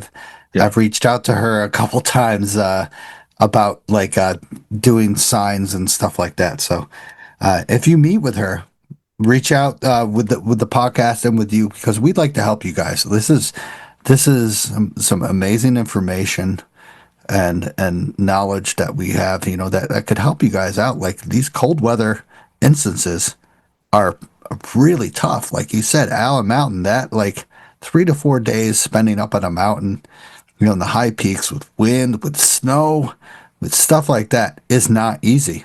And people don't think of the Yeah, Adirondacks like they think of like Himalayas and shit like that. But we have that kind of stuff in the Adirondacks as well. it is, and it can be surprising for people that are from downstate or not even downstate. It's just at a lower elevation, right? Because what happens is, and especially in the shoulder seasons, right? You're living at say 1,000 feet, and you have this kind of weather, and especially like with climate change, and it's like, wow, it's 40, 45 degrees, like it's a nice day, and then you're going up 1,000, 2,000. Next thing you know, you're at 4,000 feet, and then you're at like, real serious hypothermia weather, and people are really caught off guard at times. They're expecting a hike that's in the 40s or the 50s sometimes. The next thing you know, they're in the 20s and real, you know, you know, that hypothermia range of temperatures or even colder, and they can be really caught off guard by that. Yeah. So, Scott, how much, if you can, tell us that these 10 kits cost to put together? Yeah, they're in the thousands. Yeah. Oh, wow. Yeah, I mean, we're a couple things. One is we are buying the best of the best. Mhm. Of We course. really are. We're buying the top of the line. Yeah. We are not buying cheaper stuff. That's So because it's got to last 30 years, that sleeping bag. no, Yes, yes, you're right. You're right. I'm not joking there. That's No, incredible. Yeah. But so that's if they're over $1,000 a unit and you put together 10 units, you're what, around $15,000-$20,000 worth of gear. yeah, yeah. Okay. And Stosh was like, wow with that. But I'm saying to myself, it's really sad that the state of New York can't put that together for you. That Well, you guys, with something as essential as this, you're going to put your lives at risk going out there into the woods to rescue somebody. But when you show up, the state hasn't given you the stuff to finish the job. yeah, but again, I don't want to be up the state. They give us a ton. Yeah. They give Yeah. Correct. they literally give us millions of dollars of stuff. Yeah. Right. So we're filling gaps here. You know what I mean? Like they do So- the state does an incredible job. And it's not like we're going up there naked like the guy you saw on the trail. Well, I don't know. fairness. You might find him up there. I don't know where he was going next. I didn't have Right. that conversation with him. In fairness, rangers are not going up naked. Okay, they good. do have We're gear. glad to hear But that. we're providing the top of the line, the most expensive stuff that makes them more efficient and makes the Mhm. mission, more efficient and hopefully more successful. Yeah. Yes, So successful. what's your best estimate then, Scott, of what it would take? What line item on the state budget would it take to fill that gap, if you could, on an annual basis? Are we talking like another $500,000 a year for the state to really equip the DEC Rangers, $1 million a year? So Some hard other- to say. So hard to say because, in all honesty, there's not enough rangers. You know what I'm Mhm. saying? Yeah. And that's another benefit of this is that if we can help, provide more gear and have more savings, who knows, maybe that could lead to more staff at some point. But I can't even honestly speculate at this point, and especially with the way costs, inflation, and things like that, I can't even speculate. Yeah, and we're talking about like rescues. It doesn't cost a pretty penny to get a helicopter rescue. from Yeah. Wittenberg or Marcy or stuff like that. We're talking I wouldn't say a couple $1,000s. Like it's pretty costly, and that's essential to the Rangers. They don't have to spend 6 hours hauling somebody out from 4 miles out. Scott, you've been there. I've been there. It is not easy to haul somebody of 150 pounds 4 miles down 2,000 feet of elevation loss. True, but it's important for the public to know that there is a risk analysis that's done in that. So most of that risk analysis is done on safety. However, some of it is done administratively on cost, but the majority is on safety. So, for example, if somebody has a say a sprained ankle and the CSM is good and all things like that, we're going to carry them out. But if it's like the injury you talked about on your last show, and tib fib and it's a length of time where the chances of infection are greater and they can fly, we're going to, right? So the state is not wasting money in flying people just to make it easier for rangers, Correct. right? So because the rangers' time is cheap compared to a helicopter.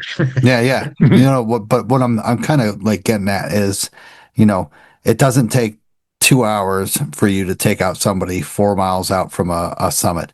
It takes Yeah. a crazy amount of time. Some people think it's easy. It's not. It takes bodies. It takes Yeah. strength. It takes a lot of willpower to bring somebody from, even 2 miles off of the trail Mhm. to an ambulance out there. And you guys are like, it's crazy to think. And I would love to see people do kind of more wilderness first aid to get that feel of Mhm. how difficult it is for rangers and volunteers to haul a body out from up at a high peak area. Mhm. Yeah, for sure. Yeah, we saw in that story that we went over at the very beginning on August 15th, the 68-year-old fellow brought 2 miles in from Black Dome, took them 4 hours to do the carry Yeah, out. right. So they're Yeah. doing about a quarter of a mile an hour.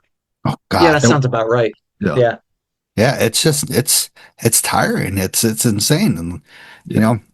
150 pounds with 4 to 6 people There's is also taking care of the patient. You have to, right. there's times where you have to stop and take care of the patient. Yeah. Yeah. So with the foundation that you've brought about, is there any time you've made a big difference for the ranger and their family? Of course, these rangers are on call very often, and they often leave in the middle of time. Once again, we've talked with a bunch of rangers that have just left in the middle of Thanksgiving or something like that to get a rescue. Has this the foundation done stuff that kind of really stuck with you? Yeah, right now the big one, we're in the early stages of foundation, but right now the big one was the one I alluded to, Allen Mountain, and that's the one where the Rangers were really, really thankful that they, even though those kits were in the test phase, we got them out there. We're like, hey, here they are. We were going to test them anyway.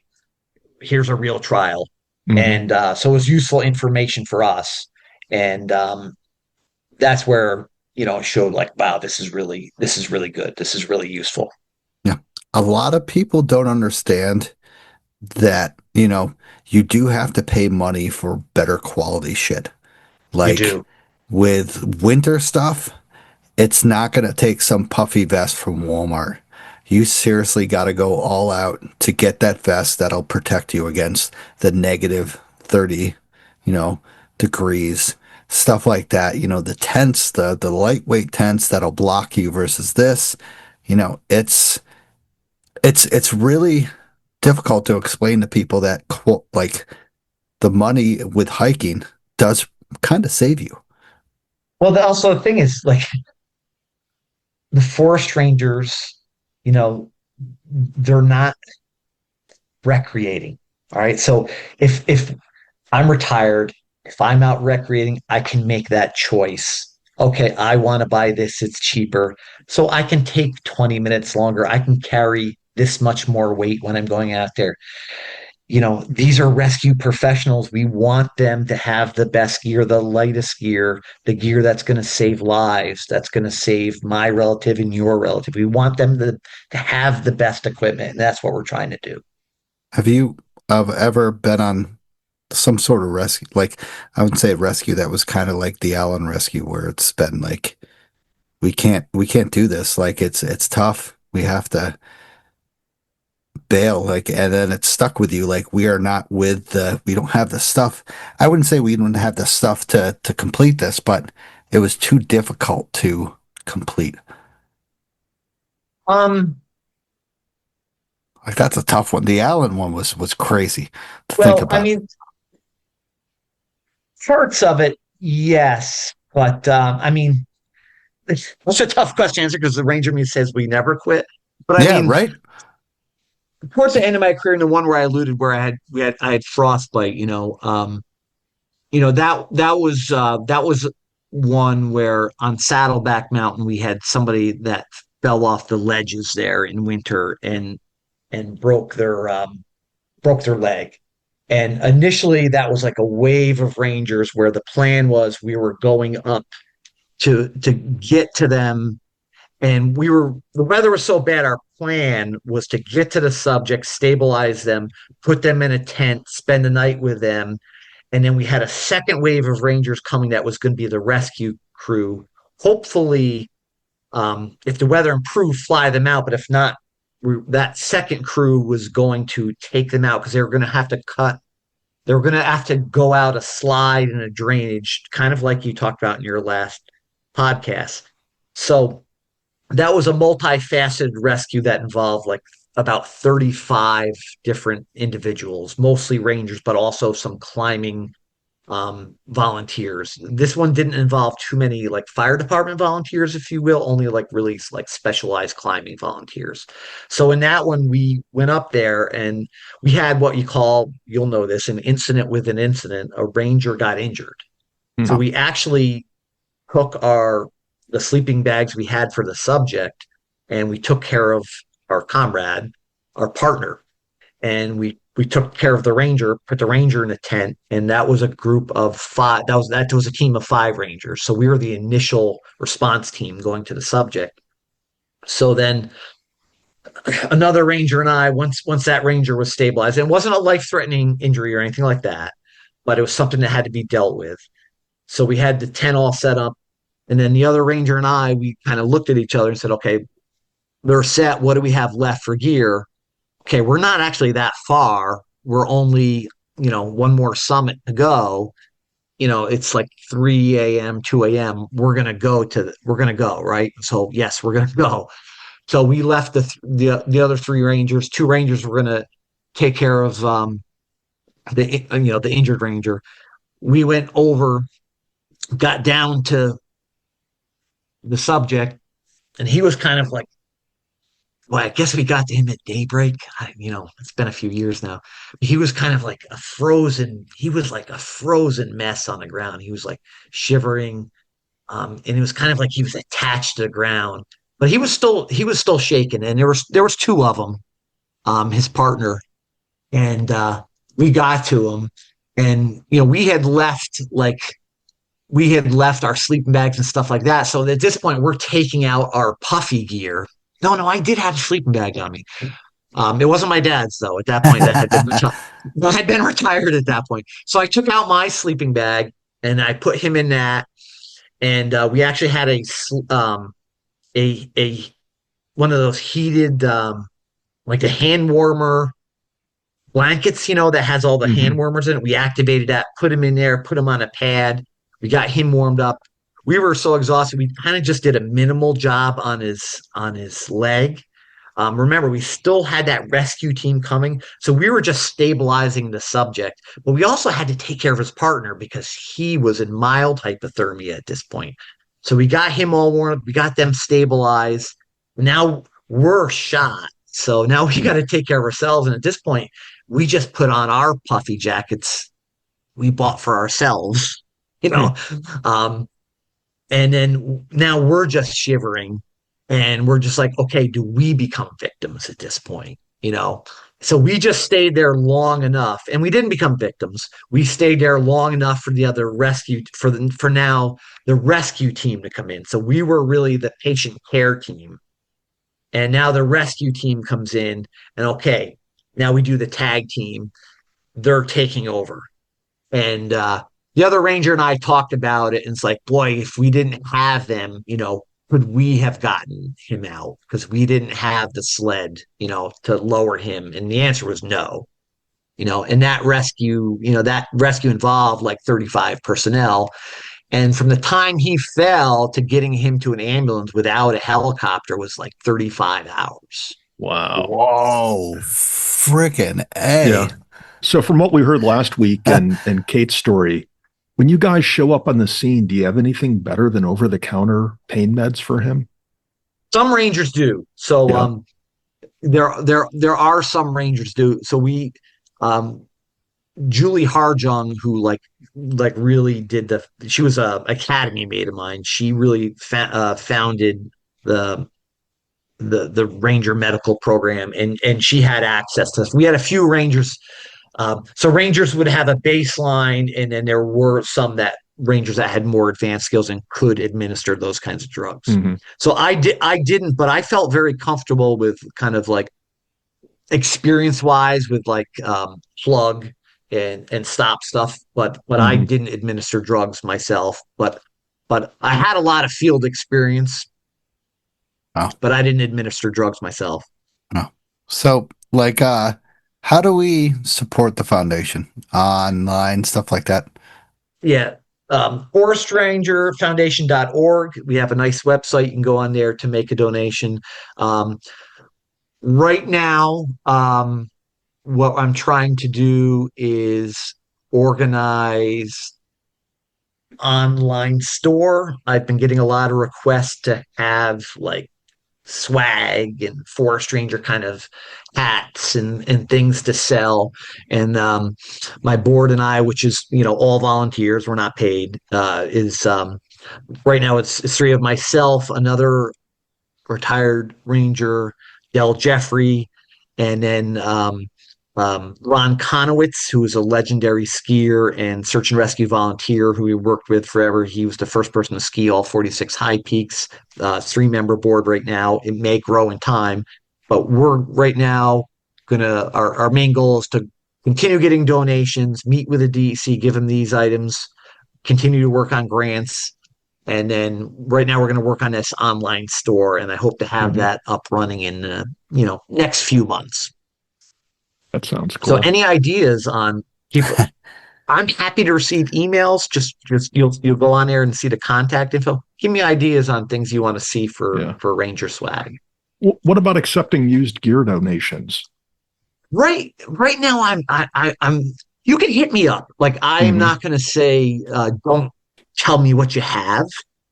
I certainly would be willing to hear it, but like as I said earlier, I really want to get the best because I have had some emails on that, and I think so far the kind of items that have been suggested I think would be better suited for some of our volunteer search and rescue crews, because those are very those are very important, and but I think those would be more suited for them.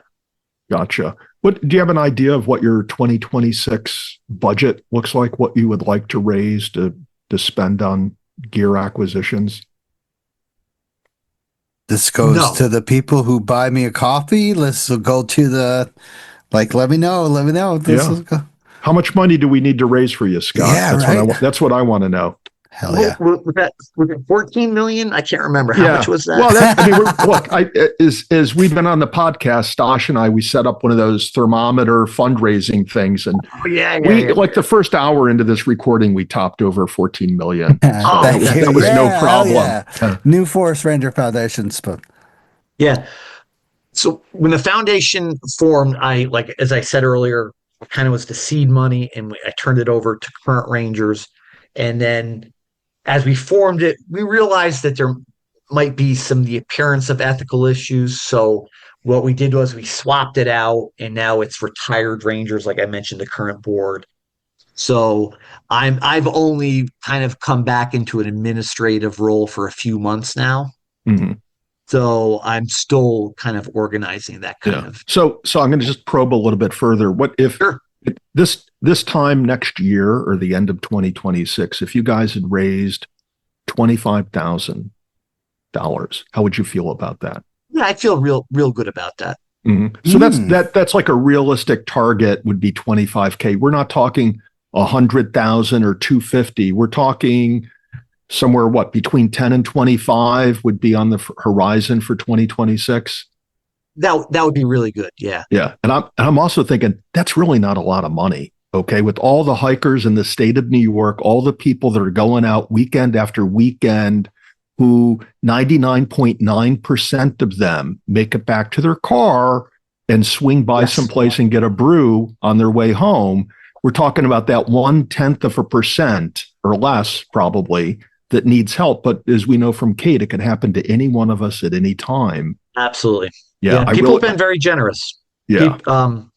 Honestly, like your last podcast, those kinds of stories, people hear those, and it can happen to me, and then they've been very generous in when you hear those kinds of things. Yeah. So it'd be hell to be on the trail with a broken ankle, and the first responders get there and they're like, well, sorry, but we don't have a wheel for our litter.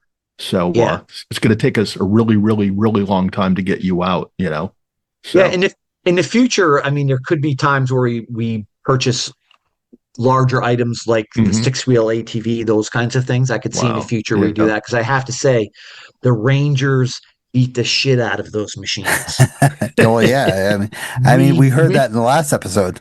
Yeah, we destroy those things, and I'm not saying that we use them or neglect them or are negligent with them. I'm saying that we put them to their max ability. You have to, and we have to. So if you sometimes you say, okay, I buy if you have a farm or you're buying an AT, okay, I can get 10 15 years out of something like this. No, like we really beat these things. Those things for a rescue 6-wheeler, like they should only last 5 years, but the DEC often keeps them in service longer, and then we have issues with them. I can't tell you how many rescues we've had where, we have equipment breakdown. Of course. It's part of the deal, honestly. And that's why you have multiple machines going in. And that's why you have multiple people like donating and stuff like, the podcast, just regular people. I figured the math with the podcast, with the number of people who listen per episode. If you donate $10, it'll only take 45 people to make $4,500 for the organization. So that's pretty hardcore. That's pretty good.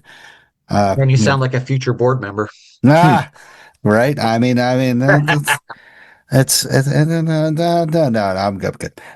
So once again, like donate to the Forest Ranger Foundation, or to the podcast, and we'll go to the foundation. As like we previously done, we did $500 from the previous year to the foundation, and that was a fantastic time. Tad, once again, thank you for introducing me to that. So it was a great way to donate to our local and people. Did you guys, I got to ask, because it was, I wasn't at the helm at that time. Did you guys get hats?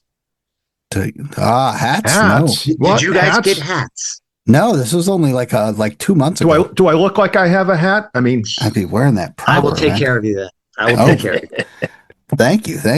Appreciate it. Right. No, thank you guys. This has been very helpful. Thank the fans. Is there any fundraising campaigns for the foundation? Are you partnered up with any organizations in that respect? No, I had a few donors that have had their employers that match.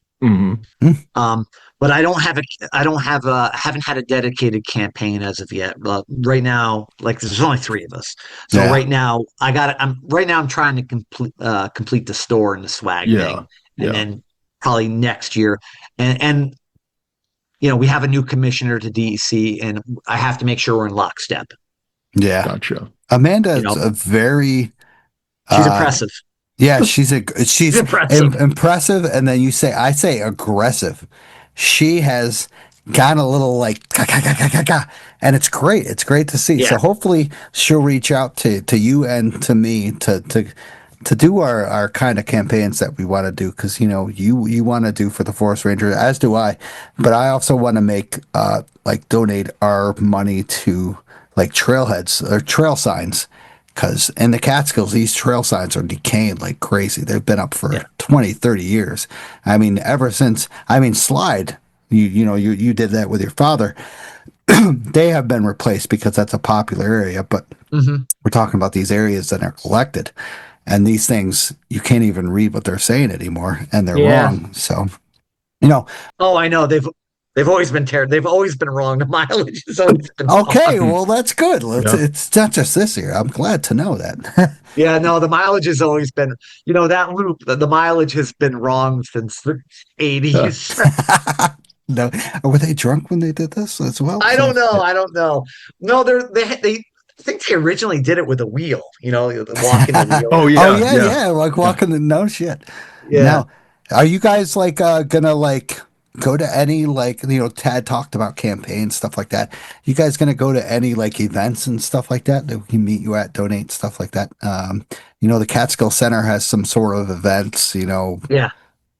Yeah, I think we're going to sign up for more of them. The only one I have right now is we're doing one in a couple weeks in the town of Newcomb in the Adirondacks. But yeah, we're going to be signing up for more of those kinds of things. So What's that called? I'll put it in the show notes. Yeah. No, you got me. I'll have to get that. No problem. I don't have it. It's in my email, but I don't have it right in front of me. So Scott, are you looking for any volunteers to take some of the weight off your back in terms of administrative things, web development, things of that nature? I don't want to ask for that right now because I'm just not I'm not organized enough right now to ask for that.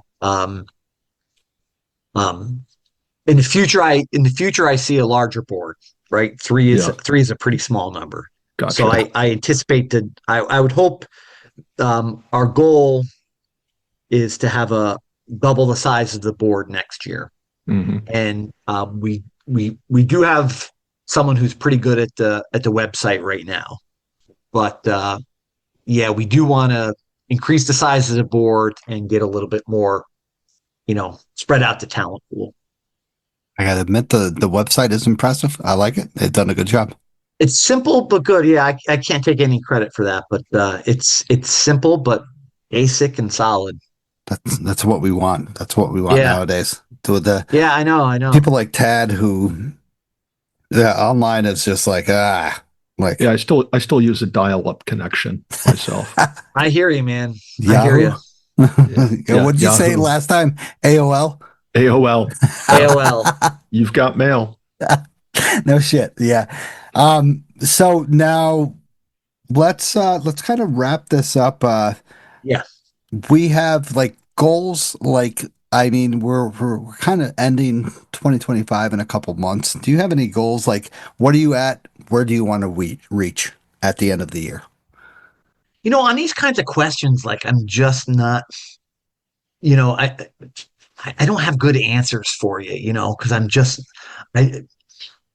I just don't have numbers that are solid, Are you satisfied where you're at right now, or do you want? I'm not saying you want more, but can you use more? Yeah, of course. Okay. So I'm not sure how to ask that. I mean, of course, I want to beat the drum here that I want to keep donations going, but I don't have a number to give you like where I'm at. I don't have that thermometer kind of thing. Okay. Yeah. So I think you've got some organizational stuff you need to do, but you also need to get the word out. And we're surely going to help you get the word out and encourage all of our listeners to do likewise.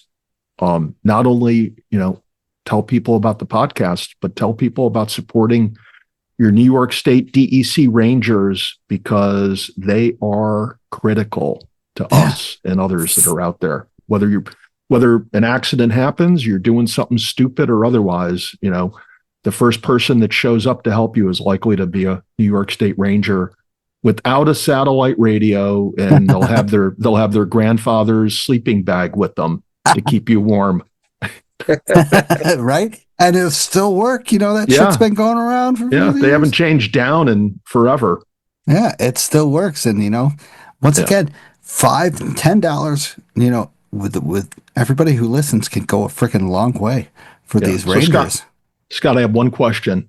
Yeah. One final question, Uh-oh. because I remember my sleeping bag from the 70s. Uh-huh. Okay. And it was so big, it needed like its own separate backpack.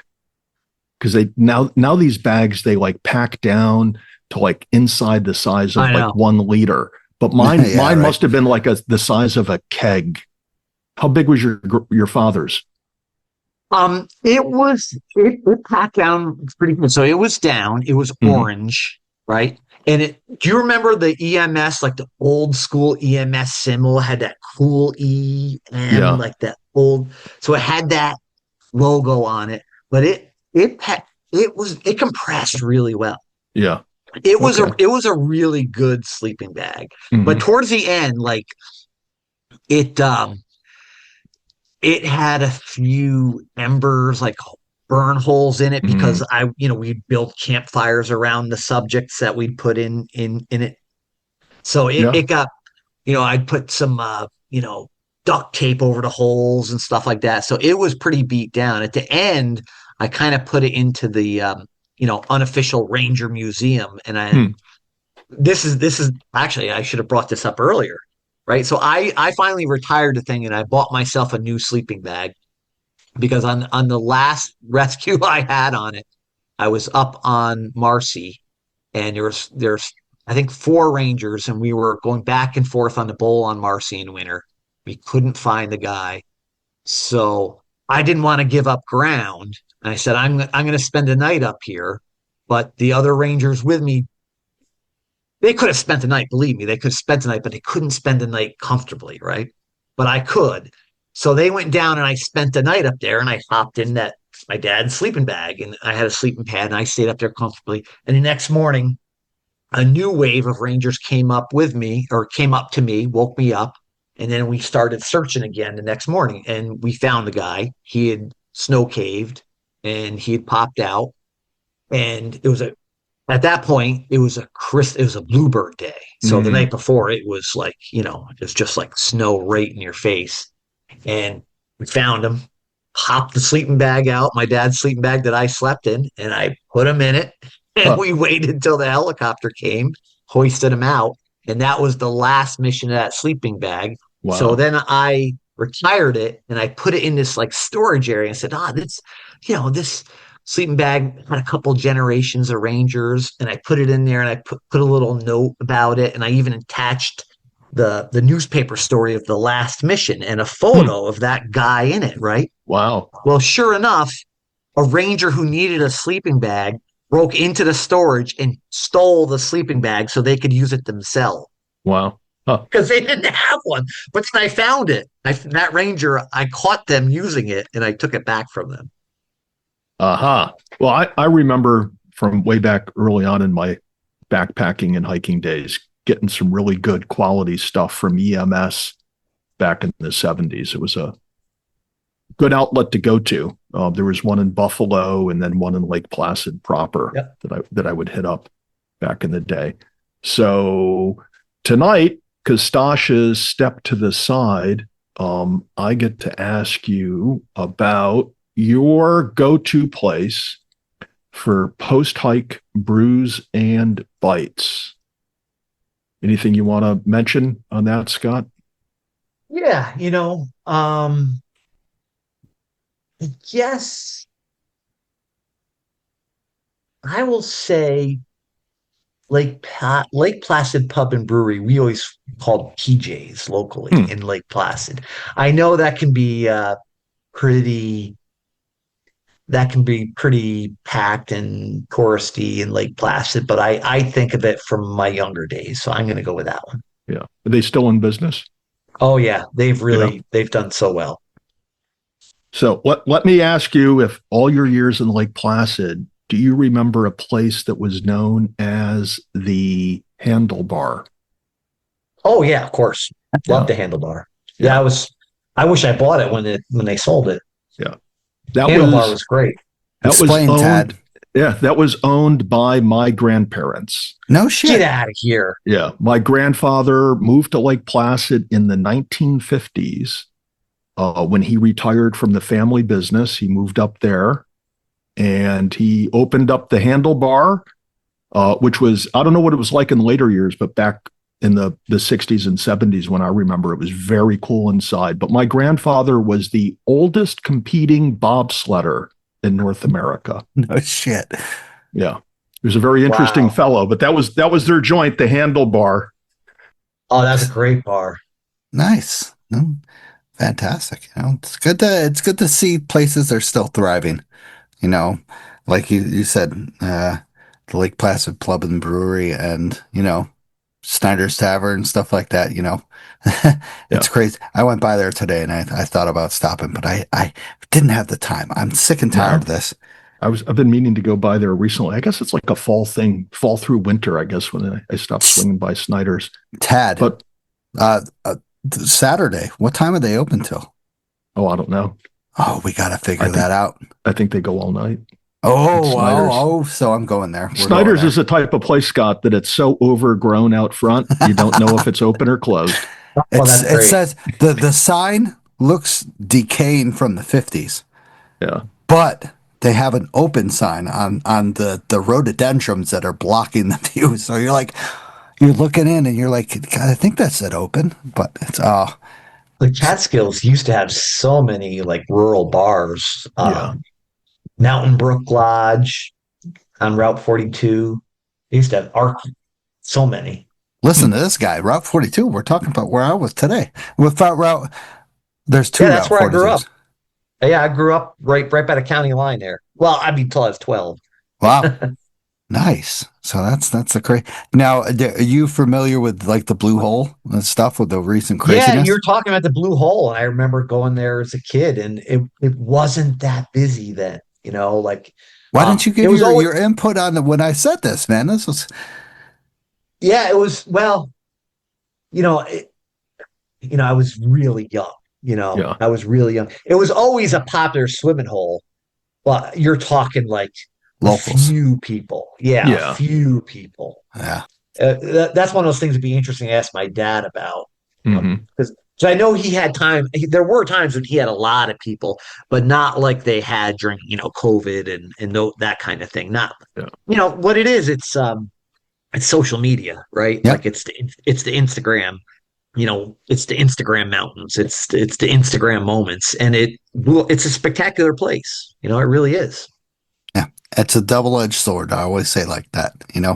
We get these, we use Instagram to promote our stuff, but then once again, it also decays shit and ruins Yeah. stuff. So, Well, I'm thinking we ought to get Scott's dad on the yeah, show. right. Hook us Oh up. my God, Yeah. Does he know how to use stuff? no, he's not that old. I mean, he's Where's he live? He lives in the Southern Adirondacks. He's let's see, he's born in 49, so he's 76. Yeah, that's But not yeah, bad. he would have some good old Catskill memories. Ooh, yeah. I could ask him. Let me talk to him. I see him every week. I stop by Yeah. every week. So Please. I told him I was going to be on. He Yeah. said, "What the hell's a podcast?" Well, he sounds like our type. Yeah. You know. He sounds like the type that would be great for having stories. Yeah. Yeah. So Yeah, he would excellent. have some old time Catskill stories for sure because he, even though he was a ranger in the Adirondacks for just as long, it just felt like his best times were in the Catskills. Like it just seems like his most memorable stuff happened there. I don't know, maybe because he was younger there, or maybe I'm just remembering it because I was younger. But no, I know it was because that's like I said, all his plane crash stuff. Like he had a lot of Ooh. memorable things in the Catskills. That'll Yeah. be some time. So hook us up, Scott. Okay, So- I'll talk to him. So want to give you a thanks, big, huge thanks for joining us tonight. And, once again, we support the Forest Ranger Foundation and we'll hope to support it in the future as well. And let's everybody, donate as well. Let us know and we'll recognize you on the show if you donated to the Forest Ranger Foundation. And Scott, I give a big thanks for joining us tonight, taking your time, taking your dedicated volunteer time to do this organization for the people that risk their lives, for us that unfortunately get injured on the trail on an accident, or whether it's negligence or stuff like that. So thank you guys for doing what you do. I really appreciate it. Thanks, Scott. Thanks, guys. This was a blast. I had a lot of fun. Thank you. Good. So thank you to the monthly supporters and monthly sponsors. Really appreciate you guys supporting the show. You not only support us, you support the Catskills, and people like the Forest Ranger Foundation. Thank you to everybody who's donated some coffees and hard ciders. Really appreciate it. And thank you to everybody who is still listening to this show. 185 episodes in, and we're talking with Scott about a great organization that supports not only the Catskills, but New York State. So have a good night. And thank you once again, Scott and Tad, for joining us tonight. I had a great chat. It was freaking awesome. I had so much fun. Hey everyone, I just want to thank you for listening to the show. If you enjoyed the show, subscribe and throw down a smooth review on Spotify, Apple Podcasts, or any podcast platform that you use.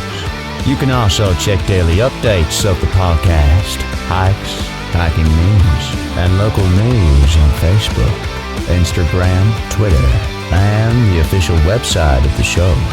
Remember this, you gotta just keep on living in the Catskills, man. Livin. Wicked, wicked, wicked, wicked.